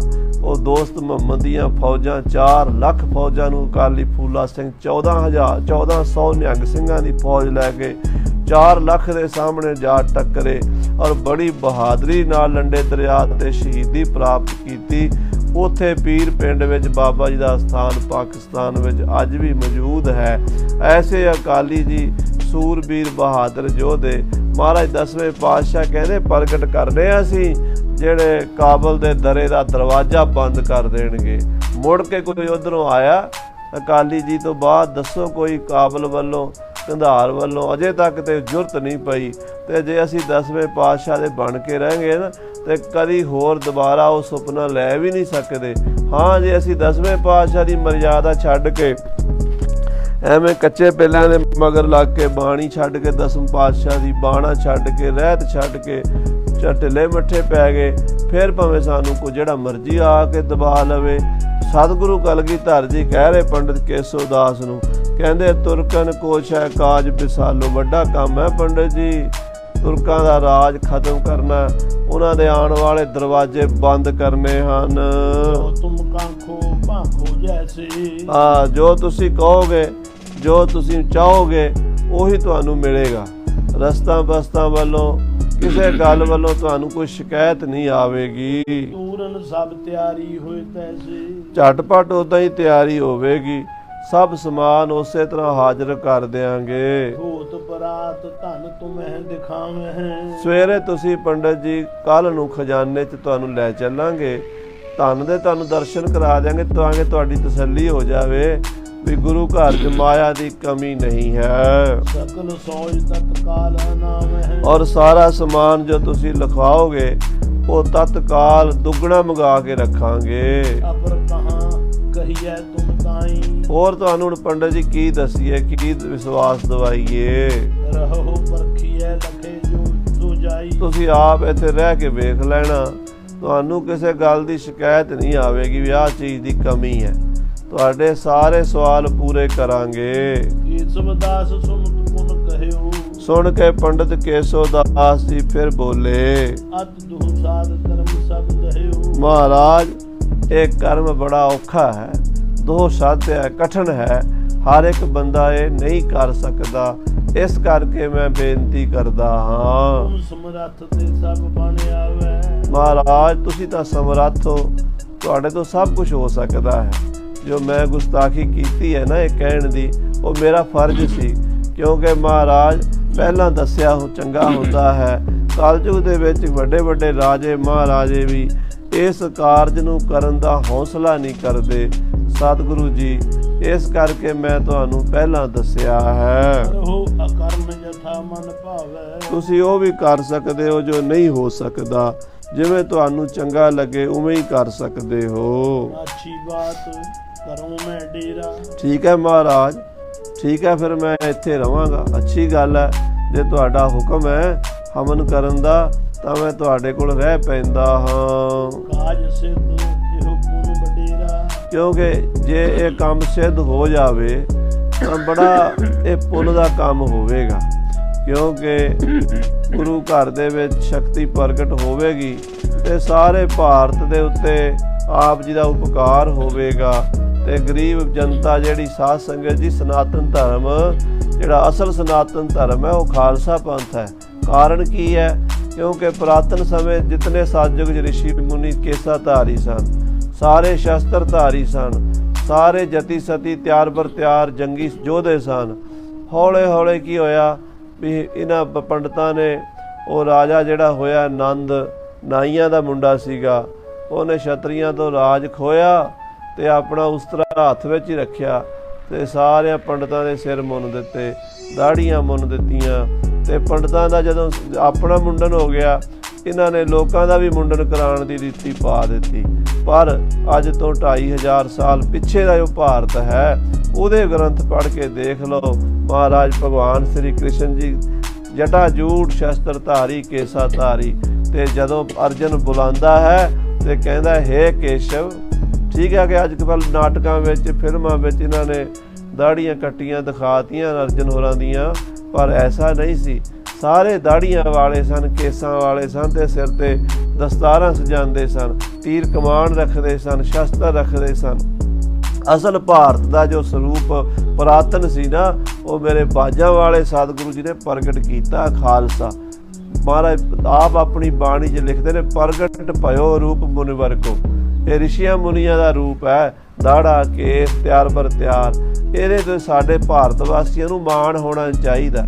ਪਰ ਮੂਰਖ ਲੋਕ ਹਨ ਜਿਹੜੇ ਅਜੇ ਟੀਚਰਾਂ ਕਰਦੇ, ਸਰਦਾਰਾਂ ਦੇ 12 ਵੱਜ ਗਏ, ਇਹ ਦਾੜੀਆਂ ਨੂੰ ਕਿਹੜੇ ਅੰਬ ਲੱਗਣੇ ਹੈ, ਕੇਸਾਂ ਨੂੰ ਕੀ ਉੱਥੇ ਕਹਿੰਦੇ ਬੂਟੇ ਕੋਈ ਝਾੜ ਲੱਗਣੇ, ਇੱਦਾਂ ਦੇ ਕੱਚੇ ਬਚਨ ਕਰਦੇ ਸਾਧ ਸੰਗਤ ਜੀ। ਇਹਨਾਂ ਲੋਕਾਂ ਨੂੰ, ਮੂਰਖ ਲੋਕਾਂ ਨੂੰ, ਅਗਿਆਨੀ ਲੋਕਾਂ ਨੂੰ ਸਮਝ ਆਉਣੀ ਚਾਹੀਦੀ ਹੈ ਵੀ ਜਿਨ੍ਹਾਂ ਦੀ ਤੁਸੀਂ ਅੰਸ਼ ਬੰਸ ਹੋ ਉਹ ਤਾਂ ਸਾਰੇ ਸੂਰਮੇ ਸਨ, ਕੇਸਾ ਧਾਰੀ ਸਨ, ਤੇ ਤੁਸੀਂ ਤੰਬਾਕੂ ਖਾਣ ਲੱਗ ਪਏ, ਕਿ ਸਿਰ ਮੂੰਹ ਮਨਾਉਣ ਲੱਗ ਪਏ, ਬੀੜੀਆਂ ਸਿਗਰਟਾਂ ਪੀਣ ਲੱਗ ਪਏ, ਪਾਨ ਸੁਪਾਰੀ ਖਾਤੀਆਂ, ਮੁਖ ਬੀੜੀਆਂ ਲਾਈਆਂ, ਹਰ ਹਰ ਕਦੇ ਨਾ ਚੇਤਿਓ ਜਬ ਪਕੜ ਚਲਾਈਆਂ। ਗੁਰੂ ਨਾਨਕ ਦੇਵ ਸੱਚੇ ਪਾਤਸ਼ਾਹ ਨੇ ਤੁਹਾਨੂੰ ਬਹੁਤ ਦੇਵਵਾਦ ਵਿੱਚ ਪਿਆ ਹੋਇਆ ਨੂੰ ਕੱਢ ਕੇ ਇੱਕ ਅਕਾਲ ਪੁਰਖ ਦੇ ਲੜ ਲਾ ਕੇ ਉਹ 10ਵੇਂ ਜਾਮੇ ਤੱਕ ਖਾਲਸਾ ਸੰਪੂਰਨ ਕਰਕੇ ਜਿਹੜੀ ਸ਼ਕਤੀ ਸੰਚਾਰ ਕੀਤੀ, ਉਹਦੀ ਇੱਕ ਕਥਾ ਚੱਲ ਰਹੀ ਹੈ। ਪੰਡਿਤ ਕੇਸੋ ਦਾਸ ਮਹਿਸੂਸ ਕਰ ਰਿਹਾ ਜੇ 10ਵੇਂ ਪਾਤਸ਼ਾਹ ਨੇ ਬੀੜਾ ਚੁੱਕ ਲਿਆ ਤਾਂ ਪੁਰਾਤਨ ਜਿਹੜਾ ਭਾਰਤ ਦਾ ਰੂਪ ਸੀ ਉਹ ਫਿਰ ਉਜਾਗਰ ਹੋਵੇਗਾ। ਅੱਜ ਵੀ ਭਾਰਤ ਵਾਸੀਆਂ ਨੂੰ ਚਾਹੀਦਾ ਹੈ ਕਿ 10ਵੇਂ ਪਾਤਸ਼ਾਹ ਨੂੰ ਆਪਣਾ ਰਾਸ਼ਟਰ ਪਿਤਾ ਮੰਨ ਕੇ ਉਹਨਾਂ ਦੇ ਭਾਣੇ ਵਿੱਚ ਆ ਕੇ ਸਾਧ ਸੰਗਤ ਜੀ ਸਾਰੀ ਸ੍ਰਿਸ਼ਟੀ ਵਿੱਚ ਖਾਲਸੇ ਦਾ ਬੋਲਬਾਲਾ ਹੋ ਜਾਵੇ, ਉਹ ਧਰਮ ਦਾ ਪ੍ਰਚਾਰ ਹੋ ਜਾਵੇ। ਪਰ ਅੱਜ ਤੇ ਅਸੀਂ ਹਿੰਦੂ ਸਿੱਖ ਦੀ ਲੜਾਈ ਛੇੜ ਕੇ ਬਹਿ ਗਏ, ਹੋਰ ਵਿਵਾਦਾਂ 'ਚ ਪੈ ਗਏ, ਲੋਕਾਂ ਦੇ ਆਖੇ ਲੱਗ ਪਏ। ਇਸ ਤਰ੍ਹਾਂ ਨਹੀਂ ਕਰਨਾ ਚਾਹੀਦਾ। ਇਹ ਸਤਿਗੁਰੂ ਮਹਾਰਾਜ ਕਲਗੀਧਰ ਪਾਤਸ਼ਾਹ ਜੀ ਦੇ ਕੋਲ ਪੰਡਿਤ ਕੇਸੋ ਦਾਸ ਜੀ ਕਹਿ ਰਹੇ ਨੇ ਕਿ ਮਹਾਰਾਜ ਜੇ ਆਪ ਜੀ ਇੱਥੇ ਇਹ ਪੁੰਨ ਕਰੋਗੇ ਤਾਂ ਮੈਂ ਵੀ ਆਪਣਾ ਪੂਰਾ ਯੋਗਦਾਨ ਪਾਵਾਂਗਾ। ਬਿਦਤ ਹੋਏ ਤੁਮਕੋ ਜਗ ਮਾਤਾ। ਮਹਾਰਾਜ ਜਗਤ ਮਾਤ ਚੰਡਕਾ ਤੁਹਾਨੂੰ ਪ੍ਰਗਟ ਹੋਵੇ, ਇਹ ਮੇਰੀ ਸ਼ੁਭ ਇੱਛਾ ਹੈ। ਜਗ ਤੁਰਕਾਨ ਤੇਜ ਪੁਨ ਹਾਤਾ। ਤਾਂ ਹੀ ਧਰਮ ਸੰਸਾਰ ਵਿੱਚੋਂ ਤੁਰਕਾਂ ਦਾ ਤਪ ਤੇਜ ਮਿਟਿਆ ਜਾ ਸਕਦਾ ਹੈ, ਕਿਉਂਕਿ ਬਿਨਾਂ ਚੰਡੀ ਦੇ ਇਹ ਹੋਰ ਕਿਸੇ ਤਰੀਕੇ ਨਾਲ ਕਾਬੂ ਨਹੀਂ ਆ ਸਕਦੇ। ਹੱਥਾਂ ਬਾਝ ਕਰਾਰਿਆਂ ਵੈਰੀ ਹੋਣ ਨਾ ਮਿੱਤ, ਹੱਥ ਜੋੜ ਕੇ ਵੇਖ ਲਿਆ, ਸ਼ਾਂਤੀ ਨਾਲ ਰਹਿ ਕੇ ਵੇਖ ਲਿਆ।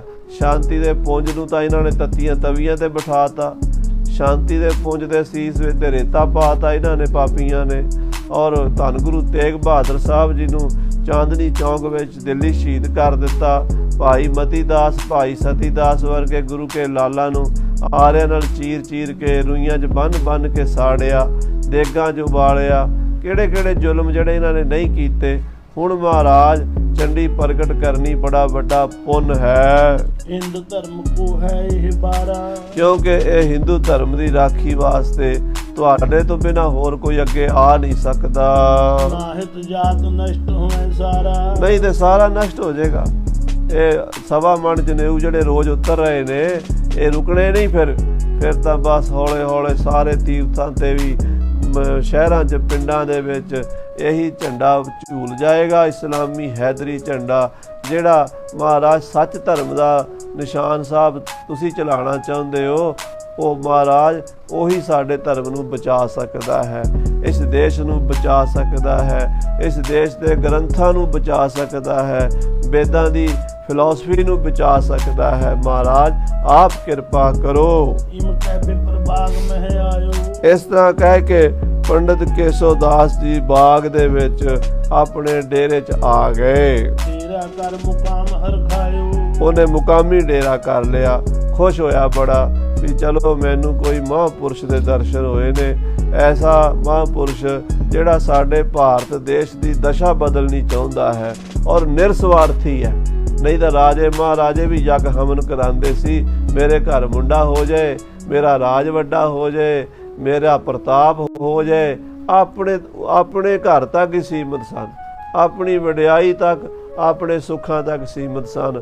ਪਰ ਇੱਕ ਮਹਾਂਪੁਰਸ਼ ਮਿਲਿਆ ਹੈ, ਉਹ ਰਾਜਿਆਂ ਦਾ ਰਾਜਾ ਹੈ, ਮਹਾਰਾਜਿਆਂ ਦਾ ਮਹਾਰਾਜਾ ਹੈ, ਉਹ ਗੁਰੂਆਂ ਦਾ ਗੁਰੂ ਹੈ, ਉਹ ਪੀਰਾਂ ਦਾ ਪੀਰ ਹੈ, ਜਿਹੜਾ ਦੂਜਿਆਂ ਵਾਸਤੇ ਸੋਚਦਾ ਹੈ, ਜਿਹੜਾ ਪੂਰੇ ਦੇਸ਼ ਨੂੰ ਬਚਾਉਣਾ ਚਾਹੁੰਦਾ, ਪੂਰੀ ਮਾਨਵਤਾ ਨੂੰ ਬਚਾਉਣਾ ਚਾਹੁੰਦਾ, ਜਿਹੜਾ ਸਨਾਤਨ ਧਰਮ ਨੂੰ ਬਚਾਉਣਾ ਚਾਹੁੰਦਾ। ਉਹ ਕਲਗੀਆਂ ਵਾਲਾ ਪਾਤਸ਼ਾਹ ਮਿਲਿਆ ਹੈ। उत सतगुर चाहत कृत कीना। ਉਧਰ ਮਹਾਰਾਜ ਸੱਚੇ ਪਾਤਸ਼ਾਹ ਵੀ ਇਹ ਕਾਰਜ ਬੜੀ ਤੀਬਰਤਾ ਨਾਲ ਕਰਨਾ ਚਾਹੁੰਦੇ ਆ ਕਿ ਹੁਣ ਸਮਾਂ ਆ ਗਿਆ ਹੈ, ਹੁਣ ਚੰਡੀ ਤੋਂ ਬਿਨਾਂ ਦੁਸ਼ਟਾਂ ਦਾ ਨਾਸ ਨਹੀਂ ਹੋਣਾ, ਹੁਣ ਤਾਂ ਤੇਗ ਧੂਣੀ ਪੈਣੀ ਆ ਮਿਆਨ ਵਿੱਚੋਂ। ਤੇ ਇਹ ਸ਼ਕਤੀ ਜਿਹੜੀ ਹੈ ਸਾਧ ਸੰਗਤ ਜੀ, ਸ਼ਕਤੀ ਆਤਮਾ ਵਿੱਚ ਹੀ ਹੁੰਦੀ ਹੈ, ਆਤਮਾ ਦੇ ਵਿੱਚ ਹੀ ਸਾਡੇ ਸਾਰਿਆਂ ਦੇ ਅੰਦਰ ਹੀ ਹੈ। ਪਰਮਾਤਮਾ ਬਾਹਰ ਥੋੜਾ, ਕੋਈ ਬਾਹਰੋਂ ਥੋੜਾ ਲੱਭਣ ਜਾਣਾ, ਬਸ ਸਿਰਫ ਉਹਨੂੰ ਜਗਾਉਣਾ ਹੈ, ਅੰਦਰਲੀ ਸ਼ਕਤੀ ਨੂੰ ਜਾਗਰਤ ਕਰਨਾ ਹੈ। ਉਹ ਹੁਣ ਮਹਾਰਾਜ ਸੱਚੇ ਪਾਤਸ਼ਾਹ ਸਮਾਜ ਦੇ ਵਿੱਚ ਉਸ ਸ਼ਕਤੀ ਨੂੰ ਜਾਗਰਤ ਕਰਨਾ ਚਾਹੁੰਦੇ ਹਨ। सिद्ध मनोरथ होवे हित भीना। ਮਹਾਰਾਜ ਚਾਹੁੰਦੇ ਆ ਮਨੋਰਥ ਸਾਡਾ ਇਹ ਪੂਰਾ ਹੋਵੇ ਤਾਂ ਕਿ ਸਾਡਾ ਧਰਮ, ਸਾਡਾ ਦੇਸ਼, ਸਾਡਾ ਕਲਚਰ ਬਚ ਸਕੇ। परी निशा कर खान रवाना। ਰਾਤ ਪਈ ਹੈ ਸਾਧ ਸੰਗਤ ਜੀ, ਸਾਰੇ ਖਾਨ ਪਾਨ ਕਰਕੇ ਸੁੱਤੇ ਹਨ। सुख जथा सुख कृपा निधाना। ਸੁਖ ਦੇ ਨਾਲ ਕਿਰਪਾ ਨਿਧਾਨ ਜੀ ਰਾਤ ਨੂੰ ਬਿਰਾਜਮਾਨ ਹੋਏ ਹਨ। बड़ी बरात उठ सोच स्नाने। ਵੱਡੇ ਪ੍ਰਾਤ ਅੰਮ੍ਰਿਤ ਵੇਲੇ ਉੱਠ ਕੇ ਸੋਚ ਇਸ਼ਨਾਨ ਕੀਤਾ ਹੈ। पहरे बस्तर शस्त्र दुतवाने। ਬਸਤਰ ਸ਼ਾਸਤਰ ਬੜੇ ਸੁੰਦਰ ਪਹਿਨੇ ਹਨ। दिन प्रात उदय पे हो हर खाए। ਜੋ ਸੂਰਜ ਚੜਿਆ ਪਾਤਸ਼ਾਹ ਬੜੇ ਖੁਸ਼ ਹੋਏ ਹਨ। सिख मसंद दास भट्ट आए। ਸਿੱਖ ਮਸੰਦ ਸੇਵਾਦਾਰ ਆਏ ਹਨ, ਮਹਾਰਾਜ ਦੇ ਗੁਰੂ ਘਰ ਦੇ ਮੁਖੀਏ ਸਾਰੇ ਬੁਲਾ ਲਏ ਹਨ। हर पग बंधन पास फिरे हैं। ਮੱਥਾ ਟੇਕ ਕੇ ਚਰਨਾਂ ਵਿੱਚ ਸਾਰੇ ਮਹਾਰਾਜ ਦੇ ਚਰਨਾਂ 'ਚ ਹੱਥ ਜੋੜ ਕੇ ਖਲੋ ਗਏ ਹਨ। कलगीधर हुक्म करे हैं। ਸ੍ਰੀ ਕਲਗੀਧਰ ਪਾਤਸ਼ਾਹ ਮਹਾਰਾਜ ਨੇ ਹੁਕਮ ਕੀਤਾ ਹੈ। कारदार गुरु घर के जेते। ਗੁਰੂ ਘਰ ਦੇ ਜਿੰਨੇ ਜ਼ਿੰਮੇਵਾਰ ਸਨ, ਮੈਨੇਜਮੈਂਟ ਕਰਨ ਵਾਲੇ, ਕਾਰਦਾਰ ਸਨ, ਦੀਵਾਨ ਸਨ, ਗੁਰੂ ਘਰ ਦੇ ਬਖਸ਼ੀ ਸਨ, ਗੁਰੂ ਘਰ ਦੇ ਲਿਖਾਰੀ ਸਨ, ਉਹਨਾਂ ਸਾਰਿਆਂ ਨੂੰ ਸੱਦਿਆ ਹੈ। एक थल मिलकर अब तुम तेते। ਮਹਾਰਾਜ ਨੇ ਸਾਰਿਆਂ ਨੂੰ ਬੁਲਾ ਕੇ ਕਿਹਾ, ਭਾਈ ਹੁਣ ਤੁਸੀਂ ਸਾਰਿਆਂ ਨੇ ਇੱਕ ਮੁੱਠ ਹੋ ਕੇ, ਇਕਜੁੱਟ ਹੋ ਕੇ ਕੰਮ ਕਰਨਾ ਹੈ। परसों जेतक चढ़ी अकोर। ਪਰਸੋਂ ਜਿੰਨੀਆਂ ਭੇਟਾਵਾਂ ਚੜੀਆਂ ਹਨ, सबको करो एक थल जोर। ਜਿੰਨਾ ਚੜਾਵਾ ਪਰਸੋਂ ਚੜਿਆ ਹੈ, ਸਾਰਾ ਇੱਕ ਥਾਂ ਤੇ ਇਕੱਠਾ ਕਰੋ आन सुनावो धन होए कीता। ਤੇ ਆ ਕੇ ਦੱਸੋ ਪਰਸੋਂ ਦਾ ਚੜਾਵਾ ਕਿੰਨਾ ਹੋਇਆ ਹੈ। अब के मिलते आयो हो जीता। ਐਤਕੀ ਮੇਲੇ ਤੇ ਜਿੰਨਾ ਕੁ ਚੜਾਵਾ ਚੜਿਆ ਹੈ ਉਹ ਸਾਰਾ ਸਾਨੂੰ ਦੱਸੋ। सुनकर हुक्म मिले तब सारे। ਇਹ ਸੁਣ ਕੇ ਸਾਰੇ ਗੁਰੂ ਘਰ ਦੇ ਜ਼ਿੰਮੇਵਾਰ ਮੁਖਤਿਆਰੇ ਆਮ ਇਕੱਠੇ ਹੋਏ ਹਨ। सब अकोर को कीन सुमारे। ਉਹਨਾਂ ਨੇ ਗੁਰੂ ਘਰ ਦੀਆਂ ਸਾਰੀਆਂ ਚੀਜ਼ਾਂ ਦਾ ਹਿਸਾਬ, ਜਿਹੜਾ ਚੜਾਵਾ ਮੇਲੇ ਤੇ ਚੜਿਆ ਸੀਗਾ, ਉਹਦਾ ਕੀਤਾ ਹੈ। ਧਨ 9 ਲੱਖ ਕਰੀ ਮਿਲ ਗਿਣਤੀ। 9 ਲੱਖ ਰੁਪਈਆ ਸਾਧ ਸੰਗਤ ਜੀ ਮੇਲੇ ਦਾ ਚੜਾਵਾ ਸੀ। ਆਖੋ ਸਤਨਾਮ ਸ੍ਰੀ ਵਾਹਿਗੁਰੂ। 9 ਲੱਖ ਦੀ ਗਿਣਤੀ ਕੀਤੀ ਹੈ। ਪ੍ਰਭ ਢਿੱਗ ਭਣੀ ਜੋਰ ਕਰ ਬਿਨਤੀ। ਆ ਕੇ ਸਤਿਗੁਰੂ ਜੀ ਨੂੰ ਸਾਰਾ ਹਿਸਾਬ ਲਾ ਕੇ ਦੱਸਿਆ ਮਹਾਰਾਜ ਜੀ 9 ਲੱਖ ਰੁਪਈਆ ਜਿਹੜਾ ਹੈ ਉਹ ਐਤਕੀ ਮੇਲੇ ਤੇ ਚੜਾਵਾ ਗੁਰੂ ਕੇ ਸਿੱਖਾਂ ਵੱਲੋਂ ਆਇਆ ਹੈ। ਜੀ ਮੁਖ ਹੁਕਮ ਕਰਿਓ ਸੁਣ ਲੀਜੈ। ਫਿਰ ਮਹਾਰਾਜ ਆਪਣੇ ਮੁਖਾਰ ਬਿੰਦ ਤੋਂ ਆਪਣੇ ਮੁਖਤਿਆਰੇ ਆਮ ਸਿੱਖਾਂ ਨੂੰ ਹੁਕਮ ਦਿੱਤਾ ਹੈ। ਸਕਲ ਕੋਸ ਮੈਂ ਜਮਾ ਕਰੀਜੈ। ਮਹਾਰਾਜ ਕਹਿੰਦੇ ਸਾਰਾ ਇਹ ਖਜ਼ਾਨਾ ਜਿਹੜਾ ਸਾਡਾ ਉਹਦੇ ਜਮਾ ਕਰ ਦਿਓ 9 ਲੱਖ ਰੁਪਈਆ।